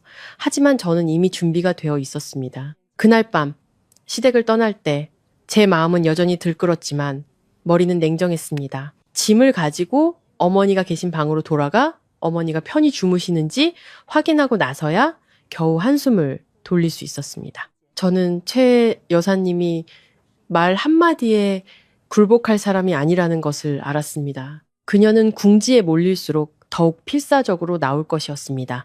그리고 제 예상대로 그녀의 반격은 생각보다 빨리 찾아왔습니다. 다음 날 아침 제가 병원에서 어머니의 전원 수속을 밟고 있을 때였습니다. 휴대폰이 계속해서 울렸습니다. 모르는 번호였습니다. 전화를 받자마자 여보세요라고 말할 틈도 없이 최 여사님의 날카로운 고함이 병원 복도를 꿰뚫을 듯이 울려 퍼졌습니다. 네가 감히 네 엄마를 나 몰래 숨겨? 네가 어디로 데리고 가든 내가 못 찾을 줄 알아? 저는 그 자리에 멈춰섰습니다. 우습기도 하고 등골이 서늘해지기도 했습니다. 어머니, 왜 찾으세요? 제가 단도직입적으로 물었습니다. 그녀가 소리쳤습니다. 내가 사돈이 어디 있는지 알아야 할 거 아니야. 이 집에 위아래도 없어? 네가 사람을 맘대로 데려왔다가 맘대로 데리고 나가도 되는 거야? 저는 비웃음을 흘렸습니다. 어머니의 위아래라는 게 환자를 부엌 바닥에 재우고 밖에서 문을 잠그고 밥 굶기고 약 끊게 하는 거예요? 최 여사님은 순간 말을 잇지 못하더니 악에 받친 목소리로 내뱉었습니다. 이 버르장머리 없는 것, 너 내 손에 죽을 줄 알아. 그녀는 전화를 퀭 끊어버렸습니다. 저는 까맣게 변한 화면을 보며 가슴에 무언가 무겁게 내려앉는 것을 느꼈습니다. 그녀는 걱정돼서 전화한 게 아니었습니다. 자신의 통제력을 잃었다는 사실에 분노해서 전화한 것이었습니다. 저에 대한 통제력은 잃어도 그만이었을 겁니다. 하지만 이제 제 어머니마저 자신의 손아귀에서 벗어났다는 사실을 그녀는 참을 수 없었던 겁니다. 제가 무언가 더 행동하기도 전에 민준이에게서 전화가 왔습니다. 그의 목소리는 다급했고 막 뛰어온 사람처럼 숨이 찼습니다. 당신 지금 어디야? 병원에요. 그가 빠르게 말했습니다. 엄마가 지금 난리가 났어. 당신이 자기를 무시하고 장모님을 자기 몰래 숨겼다고 나를 방으로 끌고 들어가서 무조건 자기 편에 서라고 하셔. 저는 잠시 침묵했습니다. 놀랍지는 않았습니다. 그저 피곤했습니다. 그래서 당신은 누구 편에 섰는데? 민준이가 머뭇거렸습니다. 나는 모르겠어. 엄마가 너무 심하게 우셔서. 저는 한 글자 한 글자 땅에 못을 박듯 천천히 말했습니다. 잘 들어. 당신이 어머니를 두려워할 수는 있어. 하지만 당신 어머니가 우리 엄마한테 한 짓 앞에서 계속 침묵한다면 당신은 공범이야. 수학이 넘어가 조용해졌습니다. 그의 숨소리와 배경에서 희미하게 들려오는 누군가의 목소리가 들렸습니다. 아마 최 여사님이 옆에 서 있는 듯 했습니다. 민준이가 작게 말했습니다. 그렇게 심하게 말하지 마. 저는 말을 잘랐습니다. 심한지 아닌지는 병원에 누워 계신 우리 엄마를 보면 알 거야. 저는 그 정도면은 그가 생각할 시간이 충분할 거라고 여겼습니다. 하지만 최 여사님의 무모함을 과소평가했습니다. 점심 무렵 제가 살고 있는 동네의 주민센터 직원에게서 전화가 왔습니다. 김서연 씨 맞으시죠? 혹시 경찰서 지구대에 잠시 방문해서 조사를 받아주실 수 있을까요? 저는 멈칫했습니다. 손이 차가워졌습니다. 무슨 일이죠? 수화기 너머의 목소리는 차가운 행정 말투 그대로였습니다. 김서연 씨와 관련된 고소장이 접수되었습니다. 행정시간 내에 방문 부탁드립니다. 저는 전화를 끊고 심장이 미친 듯이 뛰는 것을 느꼈습니다. 경찰이 두려운 것이 아니었습니다. 최 여사님의 비열한 수법이 시작되었다는 사실이 두려웠습니다. 제 예상대로 그녀는 저를 공권력의 장으로 끌어내려 저에게 공포를 주고 굴복시키고 나쁜 평판을 씌우려 한 것이었습니다. 저는 즉시 민준이에게 전화했습니다. 그가 놀란 목소리로 전화를 받았습니다. 당신 들었어? 저는 단도직입적으로 물었습니다. 어머니가 무슨 고소를 한 거야? 민준이의 목소리가 막혔습니다. 어머니가 당신이 자기를 학대하고 집에서 내쫓았다고, 당신이 녹음해서 명예를 훼손했다고도 하셨어. 저는 헛웃음을 쳤습니다. 쓴약 같은 웃음이었습니다. 학대? 내쫓았다고? 당신 눈에는 그렇게 보여? 학대당한 사람은 우리 엄마고 부엌으로 쫓겨나자는 사람도 우리 엄마인데 당신 어머니는 어떻게 그걸 자기가 피해자인 것처럼 바꿀 수가 있지? 그날 오후 저는 약속된 시간에 지구대로 향했습니다. 혼자 가지 않았습니다. 어제 함께 가주었던 동료 언니에게 부탁했고 깔끔하게 정리된 서류철 하나를 챙겼습니다. 어머니의 진료 기록, 전원 서류, 집문서 사본, 그리고 물론 어제 온 친척들의 입을 다물게 했던 그 녹음 파일도요. 저는 지구대에서 누구와 싸울 생각이 없었습니다. 그저 저를 보호해야 했습니다. 공권력 앞에서 감정적으로 구는 거는 손해만 볼 뿐이니까요. 지구대의 문 앞에 도착하기도 전에 길 건너편에 서 있는 최 여사님이 보였습니다. 목도리를 두르고 손에는 서류 뭉치를 든 채 마치 며느리에게 온갖 구타를 당한 사람처럼 불쌍한 표정을 짓고 있었습니다. 옆에는 이웃 아주머니 몇몇이 수근거리고 있었습니다. 저를 보자 그녀는 즉시 큰 소리로 울음을 터뜨렸습니다. 그 목소리는 골목 전체에 울려 퍼졌습니다. 세상 사람들 좀 보세요. 저기 쟤예요. 저를 집에서 내쫓고 저를 협박했어요. 이 늙은이를 저렇게 괴롭힌다니까요. 이웃들은 그녀를 동정하는 사람도 저를 구경거리 보듯 쳐다보는 사람도 있었습니다. 저는 길거리에서 말다툼을 벌이지 않았습니다. 곧장 지구대 안으로 들어갔습니다. 하지만 그녀의 울음소리는 연기처럼 귓가에 달라붙었습니다. 저는 분명히 보았습니다. 최 여사님은 지금 연극을 하고 있었습니다. 제가 입을 열기도 전에 주변 여론이 그녀를 피해자로 저를 악독한 며느리로 믿게 만들려는 수작이었습니다. 조사실에서 경찰관이 제게 몇 가지 기본적인 질문을 했습니다. 가족관계, 갈등의 원인, 사건의 경위. 저는 군더더기 없이 핵심만 짧게 대답했습니다. 저는 시어머니를 내쫓은 것이 아니라 어머니의 건강 때문에 밖으로 모시고 나온 것이라고 분명히 말했습니다. 시어머니가 문을 잠그고 모욕적인 말을 하고 스트레스를 주어 제 어머니의 건강이 악화되었다고요. 저는 아직 증거를 꺼내지 않았습니다. 그저 그들이 사건의 개요를 파악하도록 사실만 전달했습니다. 민준이가 늦게 도착했습니다. 얼굴이 하얗게 질려 있었습니다. 그는 저를 보며 어머니가 이 정도로 하실 줄은 몰랐다고 말하는 듯한 눈빛을 보냈습니다. 저는 그를 보며 책망하지 않았습니다. 그저 그가 들을 수 있을 만큼 작게 말했습니다. 당신이 계속 침묵하면 당신은 공범이 되는 거야. 그는 그 자리에 굳어 입을 열었다가 닫았습니다. 처음으로 그는 아무런 대답도 하지 못했습니다. 해가 질 무렵 저는 지구대를 나섰습니다. 마음이 가벼워지기는커녕 더욱 무거워졌습니다. 최 여사님이 경찰까지 끌어들였다는 것은 그녀 스스로 더 이상 물러설 곳 없는 싸움을 시작했다는 의미라는 것을 알았기 때문입니다. 그리고 그녀 같은 사람이 모든 것을 걸었을 때 그녀는 더 이상 험담에서 멈추지 않을 것이라는 것도요. 그녀는 제가 무릎 꿇거나 무너지게 만들기 위해 무슨 짓이든 할 것이었습니다. 하지만 이번에 저는 무릎 꿇지 않을 것이었습니다. 그날 오후 저는 정식 조사를 받기 위해 다시 경찰서로 향했습니다. 이번에는 단순한 사실 확인이 아니라 하나하나 명확히 밝히는 자리였습니다. 조사실에 들어설 때 저는 여전히 침착함을 유지했지만 마음속으로는 만반의 준비를 하고 있었습니다. 최 여사님이 이 판까지 벌인 이상 더 이상 그녀의 눈물에 휘둘리지 않겠다고 다짐했습니다. 최 여사님은 이미 맞은편 의자에 앉아 있었습니다. 손에는 휴지를 든 채 아침부터 계속 운 사람처럼 눈이 퉁퉁 부어 있었습니다. 저를 보자마자 그녀는 흐느끼기 시작했습니다. 목소리는 숨이 넘어갈 듯 끊어졌습니다. 경찰관님, 제발 제 사정 좀 들어주세요. 저는 늙어서 평생 착하게만 살았는데 이제 와서 며느리한테 이런 고초를 겪습니다. 그녀는 저를 손가락으로 가리키며 못을 박듯 단호하게 말했습니다. 쟤는 아주 버릇이 없어요. 한밤중에 제 방문을 부서져라 두드리고 이 집은 자기 집이라고 소리쳤어요. 제 말을 몰래 녹음해서 온 친척들 앞에서 망신을 줬다고요. 제가 이제 무슨 낯으로 사람들을 보겠어요. 저는 말을 끊지도 대답하지도 않았습니다. 그저 허리를 꼿꼿이 세우고 두 손을 무릎 위에 단정히 올려놓은 채 그녀의 말을 끝까지 들었습니다. 저는 외부인의 심리를 잘 알고 있었습니다. 우는 사람이 동정을 얻고 조용한 사람이 약자로 비치기 쉽다는 것을요. 하지만 오늘 저는 동정을 받으러 온 것이 아니었습니다. 진실을 밝히고 제 어머니를 지키러 온 것이었습니다. 최 여사님은 온갖 도덕적인 훈계를 섞어 길게 이야기했습니다. 제가 무례하다, 어른을 공경할 줄 모른다, 자신을 내쫓으려 협박했다, 집안 망신을 시켰다 등등 그녀는 사람들의 마음을 움직이기 쉬운 말까지 덧붙였습니다. 저한텐 아들이 하나뿐이에요. 그런데 장가 보내고 나니 이제 제 아들이 아니네요.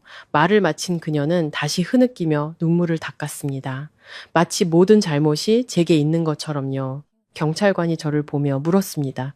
김서연 씨, 내용은 다 들으셨죠? 이제 김서연 씨 입장에서 사건을 진술해 주시죠. 저는 서두르지 않고 고개를 끄덕였습니다. 최 여사님을 한번 똑바로 쳐다본 뒤 경찰관을 향해 한 글자 한 글자 분명하게 말했습니다. 핵심만 간단히 말씀드리겠습니다. 시어머님은 제가 버릇없고 자신을 학대했다고 고소하셨습니다.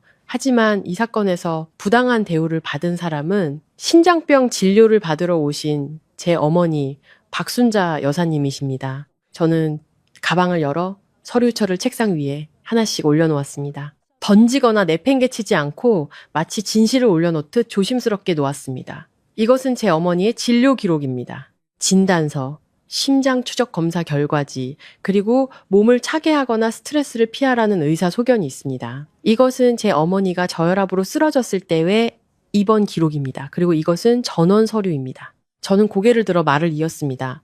만약 제가 조금만 늦게 발견했다면 제 어머니는 응급처치를 받을 기회조차 없으셨을 겁니다. 방 안은 조용해졌습니다. 뒤에 서 있던 남편의 얼굴이 굳어지는 것이 느껴졌습니다. 그는 그 서류들을 마치 지금까지 애써 외면해왔던 진실을 마주한 것처럼 쳐다보고 있었습니다. 경찰관이 물었습니다. 늦게 발견했다는 것은 구체적으로 무엇을 발견했다는 겁니까? 저는 단도직입적으로 대답했습니다. 제가 야간 근무를 간 사이 제 어머니가 밤에 부엌 바닥에서 주무시도록 강요받았다는 사실을 발견했습니다. 병원 자료를 가지러 예고 없이 집에 들렀다가 어머니가 차가운 부엌 바닥에 누워 계신 것을 목격했습니다. 그 이후에도 어머니는 식사를 제대로 못 하시고 약도 제때 드시지 못해 결국 쓰러지셨습니다. 저는 극적인 표현을 섞지 않고 오직 증명할 수 있는 사실만을 말했습니다. 최 여사님이 벌떡 일어나 손으로 책상을 내리치며 날카롭게 소리쳤습니다. 저게 거짓말하는 거예요. 저를 모함하는 거라고요. 사부인이 스스로 부엌에서 자겠다고 했어요. 내가 칼 들고 협박한 거 아니라고요. 저는 그런 식의 말다툼에 응하지 않았습니다. 그저 경찰관을 보며 말했습니다. 저에게는 증거가 있습니다. 저는 휴대폰을 켜고 녹음 파일을 열었습니다. 누구에게도 건네지 않고 스피커를 책상 중앙으로 향하게 했습니다. 최 여사님의 목소리가 또렷하게 울려 퍼졌습니다. 누구도 부정할 수 없었습니다. 시골 분들은 고생이 익숙하시잖아요. 주방 바닥이 더 시원할 거예요. 그리고 이어지는 제 어머니의 작고 떨리는 목소리, 남편의 무책임한 한마디, 저는 딱 필요한 부분만 들려주고 녹음을 껐습니다. 더 길게 틀거나 과장하지 않았습니다. 방 안의 공기가 얼어붙었습니다. 최 여사님의 얼굴이 하얗게 질렸습니다. 그녀는 편집이야. 저건 편집한 거야. 라고 더듬거렸습니다. 저는 그녀를 똑바로 쳐다보며 단 한마디만 했습니다. 편집이라면 원본 파일을 제출해서 검증받을 용의가 있습니다. 경찰관이 최 여사님을 돌아보며 엄한 목소리로 물었습니다. 최하영 씨, 환자를 부엌 바닥에서 재우고 김서연 씨가 진술한 것처럼 방문을 밖에서 잠근 사실에 대해 어떻게 설명하시겠습니까? 최 여사님은 당황해서 횡설수설하기 시작했습니다. 말이 앞뒤가 맞지 않았습니다. 잠근 적이 없다고 했다가 편히 주무시라고 잠갔다고 했다가 다시 저를 향해 저것이 이 집은 자기 집이라며 나를 내쫓으려 했다고 소리쳤습니다. 말을 할수록 그녀의 거짓말은 더욱 명백해졌습니다. 눈물은 여전히 흘렀지만 말은 진실이 아니었습니다. 바로 그때 저는 논리를 완벽하게 매듭짓는 중요한 한마디를 덧붙였습니다. 한 가지만 더 말씀드리겠습니다. 저는 시어머님을 내쫓은 적이 없습니다. 단지 어머니의 건강 때문에 밖으로 모시고 나온 것입니다. 만약 제가 정말로 시어머님을 내쫓고 싶었다면 진작에 그렇게 했을 겁니다. 하지만 저는 대화를 통해 해결하려 했고 시어머님께서 계속해서 상황을 악화시키셨을 뿐입니다. 뒤에 서 있던 남편의 얼굴이 잿빛이 되었습니다. 저는 그를 돌아보며 책망 없이 그가 현실을 직시하게 만드는 한마디를 던졌습니다. 당신 똑똑히 들었어? 아직도 별일 아니야 라고 말하고 싶어? 그는 대답하지 못했습니다. 하지만 그의 눈빛이 자기 어머니를 바라보는 시선이 처음으로 두려움이 아닌 차가운 직시로 변해 있었습니다. 경찰관이 동료와 잠시 상의하더니 분명하게 말했습니다. 사건에 대한 조서 작성을 마치겠습니다. 김서연 씨의 경우 고소 내용처럼 시어머니를 학대했다는 근거를 찾을 수 없습니다. 오히려 가족 내 노인 및 환자에 대한 부적절한 처우의 정황이 보입니다. 양측은 더 이상의 갈등을 중단하고 재발 시에는 관련 규정에 따라 처리될 수 있음을 알려드립니다. 경찰관의 목소리는 무겁지는 않았지만 누구라도 그 의미를 알 수 있을 만큼 단호했습니다. 이 일이 더 이상 단순한 집안 싸움이 아니라는 것을요. 최 여사님은 의자에 주저앉았습니다. 눈을 동그랗게 뜨고 입술을 파르르 떨었습니다. 그녀는 계속해서 울려 했지만 진실이 책상 위에 명백하게 드러난 지금 그녀의 눈물은 더 이상 예전 같은 힘을 갖지 못했습니다.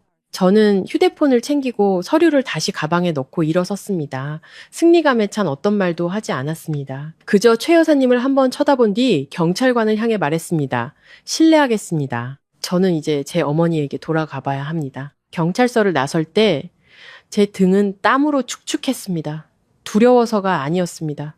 지쳤기 때문입니다. 최 여사님이 당장 체포되거나 큰 처벌을 받지 않을 것이라는 것을 알았습니다. 하지만 그보다 더 고통스러운 사실도 알았습니다. 오늘부로 친척들 앞에서, 이웃들 앞에서, 그리고 바로 자신의 아들 앞에서 그녀의 명예는 산산조각 났다는 것을요. 평생을 체면으로 살아온 그녀에게 그것은 어떤 처벌보다 더 큰 고통일 것이었습니다. 경찰서를 나설 때 하늘은 이미 어둑해져 있었습니다. 마음이 가벼워질 줄 알았는데 아니었습니다. 가슴속에 돌덩이가 하나 들어앉은 듯 무겁고 차가웠습니다. 남편이 제 등 뒤에서 타일 바닥에 슬리퍼 끄는 소리까지 들릴 정도로 조용히 따라오고 있었습니다. 그 침묵은 이전과는 달랐습니다.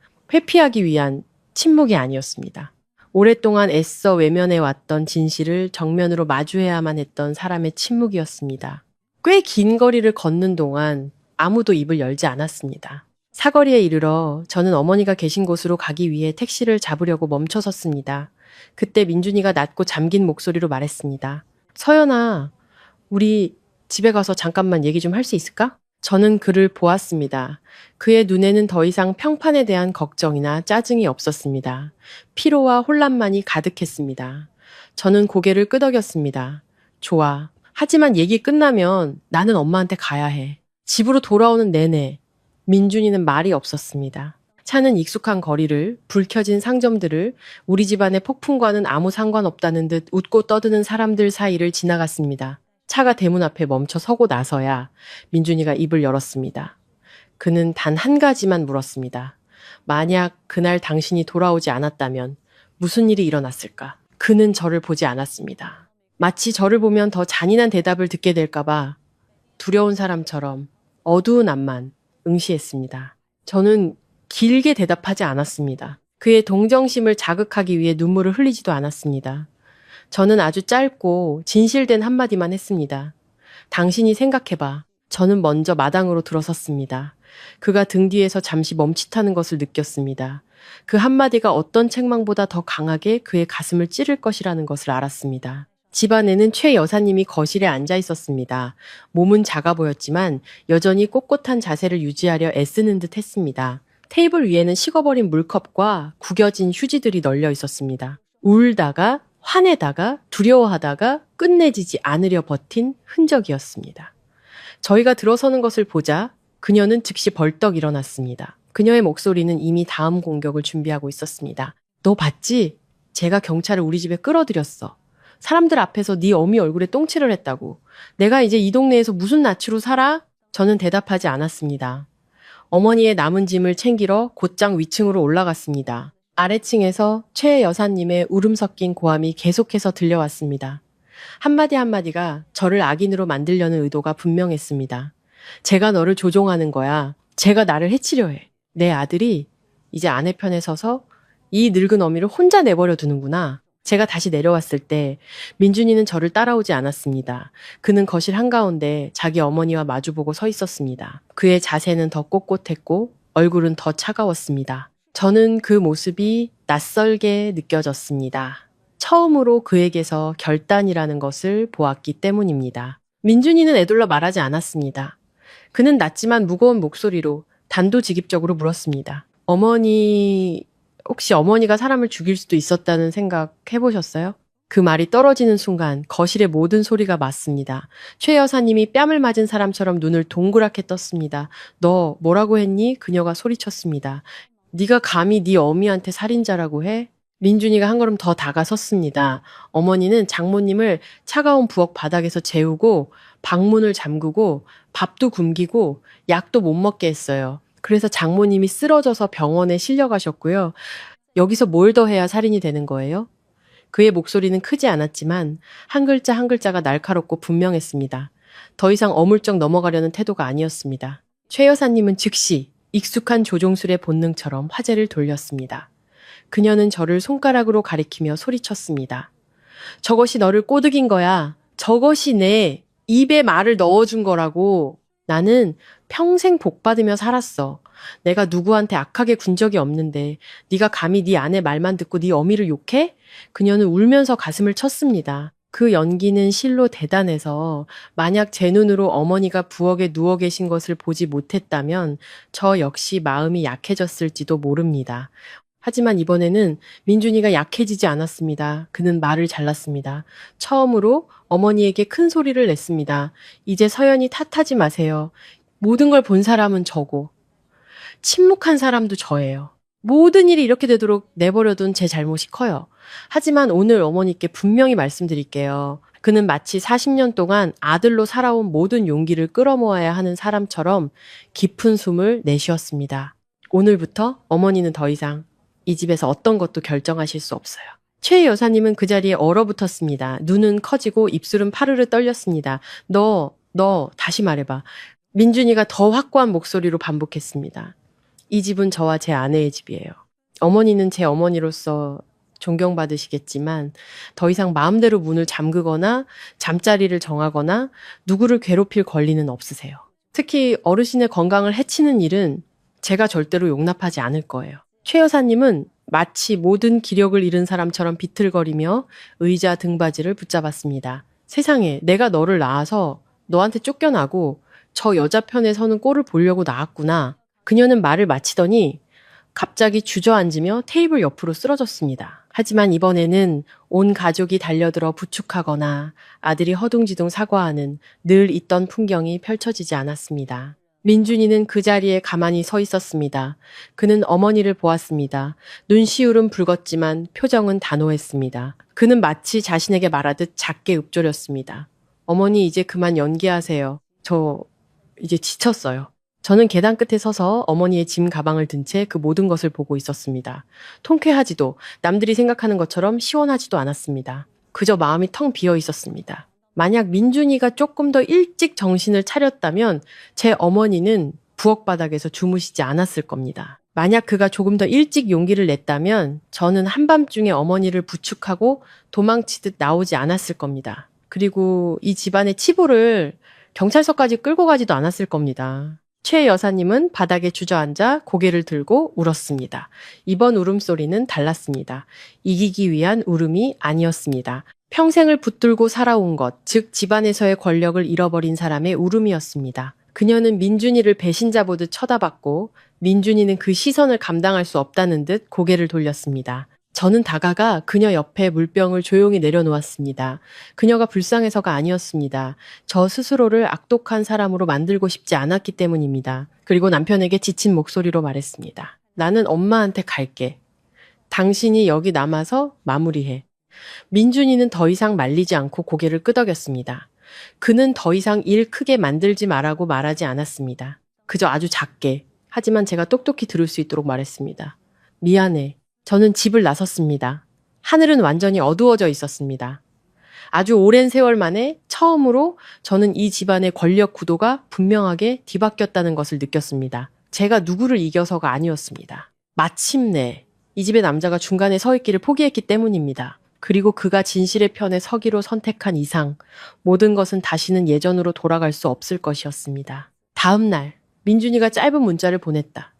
오늘 오후에 반찬했어. 확실하게 끝내고 싶어. 문자를 읽는 내 마음은 더 이상 지난 며칠처럼 들끓지 않았다. 그저 피곤했다. 하루가 더 길어질수록 어머니의 불안은 커지고 내 초조함도 깊어질 뿐이었다. 나는 그에게 다시 전화해 단호하게 말했다. 나도 갈게. 하지만 더 이상 말로만 하지 않을 거야. 증인이 필요하고 처음부터 모든 걸 명확히 해야 해. 민준이는 잠시 침묵하더니 알았어라고 대답했다. 나는 아는 변호사인 광수 씨에게 오후에 집으로 와달라고 부탁했다. 집안일을 소송으로 만들고 싶진 않았지만 최 여사님이 계속해서 눈물로 진실을 왜곡하는 것을 더는 허용할 수 없었다. 법률 전문가가 중간에 서면 모든 말에는 경계가 생길 것이고 그녀가 더는 연기할 무대가 없을 것이었다. 그날 오후 집에 돌아가니 하늘도 집안 공기도 흐렸다. 최 여사님은 거실에 앉아 있었다. 어제보다 수척해 보였지만 눈빛은 여전히 날카로웠다. 나를 보자마자 그녀는 익숙한 말을 내뱉었다. 또 왔니? 언제까지 나를 괴롭힐 셈이야. 나는 그 말에 대답하지 않고 예의상 다녀왔습니다. 라고 인사했다. 그리고 그녀를 똑바로 쳐다보며 침착한 목소리로 말했다. 오늘 오후에 변호사님이 오실 거예요. 모든 걸 명확히 하고 싶어서요. 최 여사님은 마치 꼬리를 밟힌 것처럼 벌떡 일어났다. 변호사? 네가 날 협박하는 거야? 법을 끌어들여서 이 늙은이를 겁주려는 거냐고. 민준이가 방에서 나왔다. 그의 목소리는 낮았지만 단호했다. 어머니, 일이 이 지경까지 왔어요. 이제 그만하세요. 그녀는 아들을 쨍 돌아보며 눈을 부릅떴다. 너도 제 편이야? 네가 정말 나를 배신하는구나. 민준아. 민준이는 피하지 않았다. 그는 짧게 말했다. 저는 진실 편이에요. 그 말은 비수 같았다. 최 여사님은 멈칫했다가 다시 익숙한 피해자 목소리로 반격했다. 무슨 진실? 진실은 제가 이 집을 차지하고 나를 내쫓고 내가 빨리 죽어서 속 시원해지길 바란다는 거지. 그녀의 목소리는 점점 더 높아졌지만 나는 의자에 앉아 평정심을 유지했다. 더 이상 말다툼을 하고 싶지 않았다. 그저 끝내고 싶었다. 약 30분 후 광수 씨가 도착했다. 그는 단정한 셔츠 차림에 서류 가방을 들고 있었다. 나와 민준이에게 인사하고 최 여사님을 향해 아주 정중하게 인사했다. 안녕하세요, 어머님. 최 여사님은 그를 머리부터 발끝까지 훑어보더니 고개를 잼 돌렸다. 변호사라고? 여긴 뭐하러 왔어? 우리 집은 누구한테 가르침 받을 필요 없어. 광수 씨는 여전히 침착했다. 네, 어머님. 저는 각자의 권리와 의무를 명확히 해서 오해와 갈등을 피하고자 왔습니다. 나는 책상 위에 서류철 하나를 올려놓았다.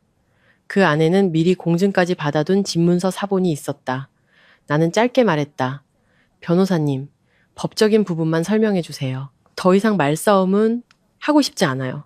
광수 씨는 고개를 끄덕이고 서류를 펴서 또박또박 누구도 오해할 수 없도록 천천히 말했다. 이 서류에 따르면 현재 이 주택은 김서연 씨와 이민준 씨의 공동 소유 재산입니다. 법적으로.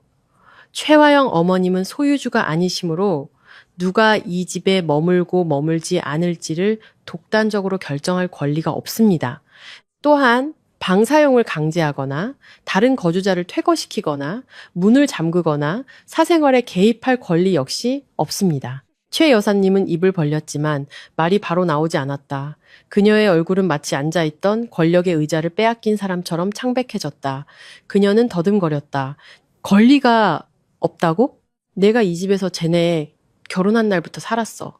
내가 제 엄마인데 내가 권리가 없어? 광수 씨는 여전히 담담한 목소리로 말했다.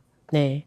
어머님은 이민준 씨의 어머니이시니 감정적인 관계는 다르겠습니다만 법적으로 소유권은 다릅니다. 부부가 동의하면 함께 거주하실 수는 있지만 집안의 모든 것을 결정할 당연한 권리는 없으십니다. 나는 최 여사님을 보았다. 처음으로 그녀가 진정으로 할 말을 잃은 모습을 보았다. 계략을 꾸미기 위한 침묵이 아니라 오랫동안 잘못 믿어왔던 사실이 깨어지는 순간의 침묵이었다. 그녀는 이 집이 아들의 것이고 아들은 자신의 것이니 집 또한 자신의 것이라고 믿어왔을 것이다. 하지만 그게 아니었다. 나는 두 손을 무릎 위에 올려놓고 그녀를 똑바로 보며 목소리를 높이지 않고 아주 침착하게 말했다. 저는 어머니를 내쫓으려는 게 아니에요. 단지 제 집에서 어머니가 다른 사람에게 상처 주는 것을 허락하지 않겠다라는 거예요. 나는 그녀가 말을 끊기 전에 누구도 다른 말로 덮을 수 없도록 분명하게 말을 이었다. 오늘 제가 두 가지 선택지를 드릴게요. 나는 손가락 두 개를 펴고 하나씩 또박또박 말했다. 첫째, 여기 계속 머무시되 경계를 존중해 주세요. 방 문제에 개입하지 않고 모욕적인 언사를 삼가고 문을 잠그거나 헛소문을 퍼뜨리지 않고 특히 어르신의 약이나 식사에 절대 손대지 않으셔야 해요. 이걸 지키실 수 있으면 여기 계세요. 둘째, 밖으로 나가시는 거예요. 저희가 근처에 거처를 구하시거나 원하시면은 고향으로 내려가실 수 있도록 초기 비용을 지원해 드릴게요. 어머니를 내버려 두지는 않겠지만 계속해서 집안을 어지럽히시는 것도 그냥 두지는 않을 거예요. 최 여사님은 자존심에 상처를 입은 듯 울음을 터뜨렸지만 이번 울음에는 분함이 섞여 있었다. 말 한번 그럴듯하게 하네. 지원, 네가 나한테 적선하는 거니? 이 악독한 거사! 내가 네 시어머니인데 감히 나한테 선택지를 주면서 길바닥으로 내쫓아? 그녀는 가슴을 치며 소리쳤다. 세상에. 내가 저놈을 키워서 오늘 저놈이 마누라 따라서 애미를 내쫓는셔. 나는 그녀를 보며 조금도 목소리를 바꾸지 않았다.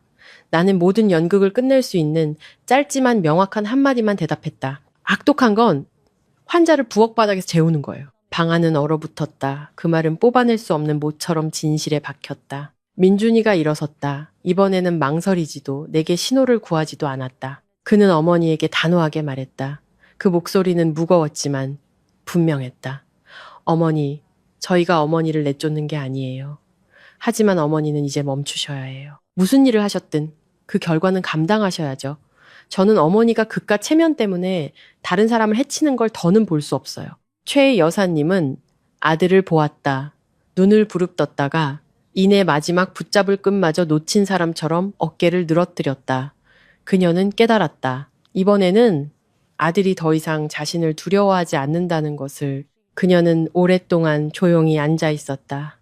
더 이상 울지도 욕하지도 않고 그저 거친 숨만 내쉴 뿐이었다. 이윽고 그녀는 일어나 방으로 들어가 서랍을 열고 옷 몇 가지를 꺼내 가방에 쑤셔 넣었다. 지퍼가 지익하고 닫히는 소리가 조용한 집안에서 유난히 날카롭게 들렸다. 나는 따라가지 않았다. 민준이도 따라가지 않았다.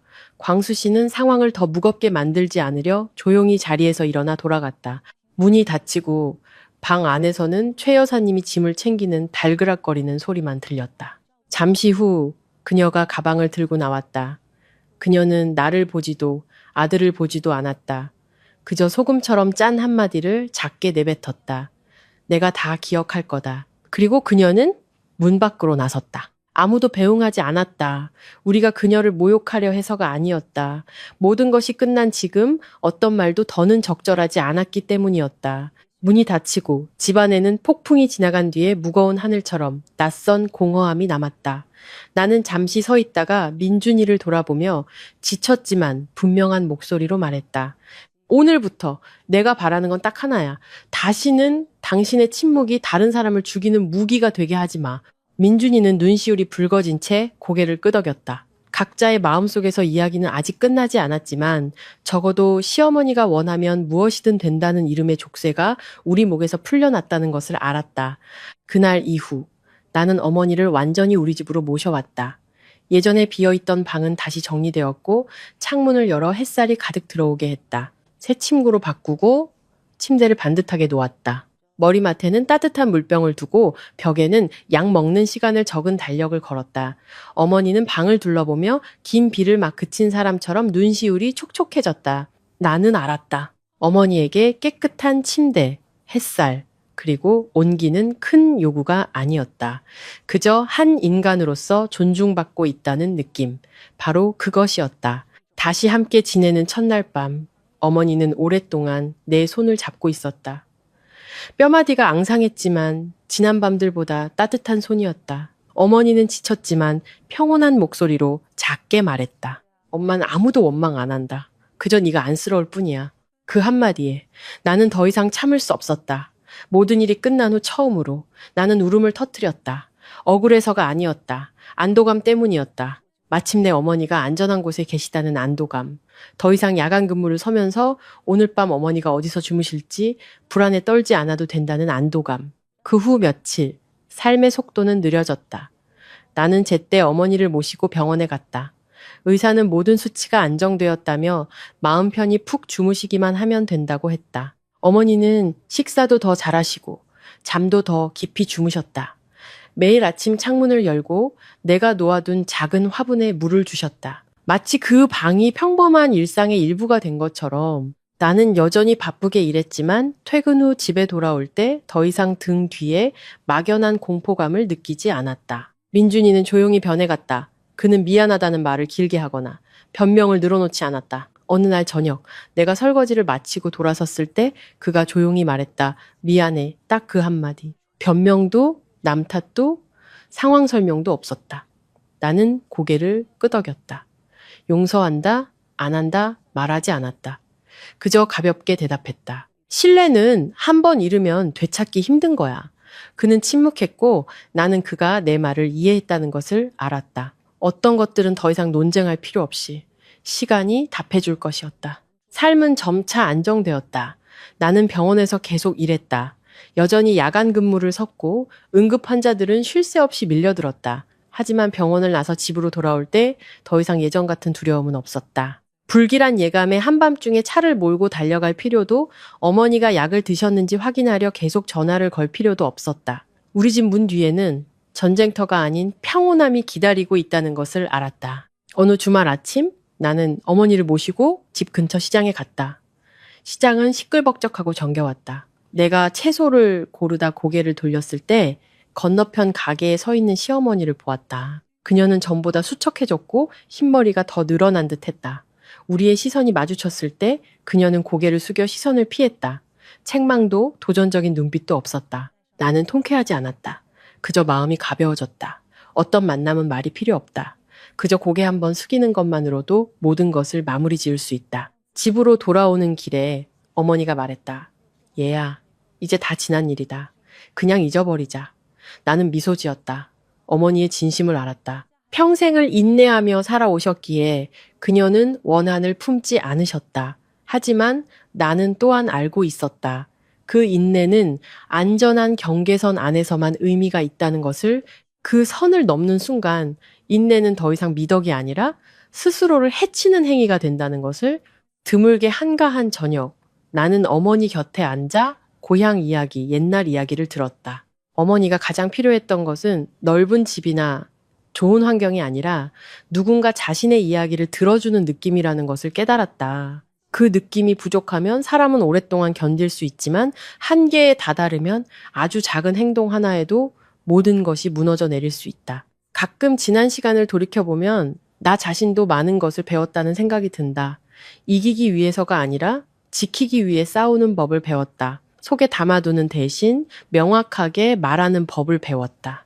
눈물로 공정함을 구하지 않는 법을 배웠다. 그리고 가장 중요하게 경계를 설정하는 법을 배웠다. 경계는 누군가를 밀어내기 위함이 아니라 모두가 각자 자신의 자리에 올바르게 서 있도록 하기 위함이다. 폭풍이 지나간 뒤의 삶이 언제나 찬란한 것은 아니다. 그저 더 고요하고 더 느리고 더 진실해질 뿐이다. 어느 날 아침 일찍 잠에서 깨어 어머니가 작게 기침하며 몸을 뒤척이는 소리를 들었다. 부엌에서 주전자가 끓는 소리가 들렸다. 나는 아주 소박한 평온함을 느꼈다. 그 평온함은 저절로 온 것이 아니었다. 잠 못 이루던 밤들과 어려운 결정들, 그리고 제때 아니오라고 말해야 했던 순간들로 얻어낸 것이었다. 만약 이 이야기를 하나의 기억으로 마무리해야 한다면 나는 아주 단순한 한 문장만을 떠올릴 것이다.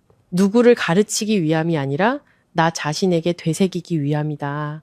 어떤 경계는 스스로 지키지 않으면 누구도 대신 지켜주지 않는다.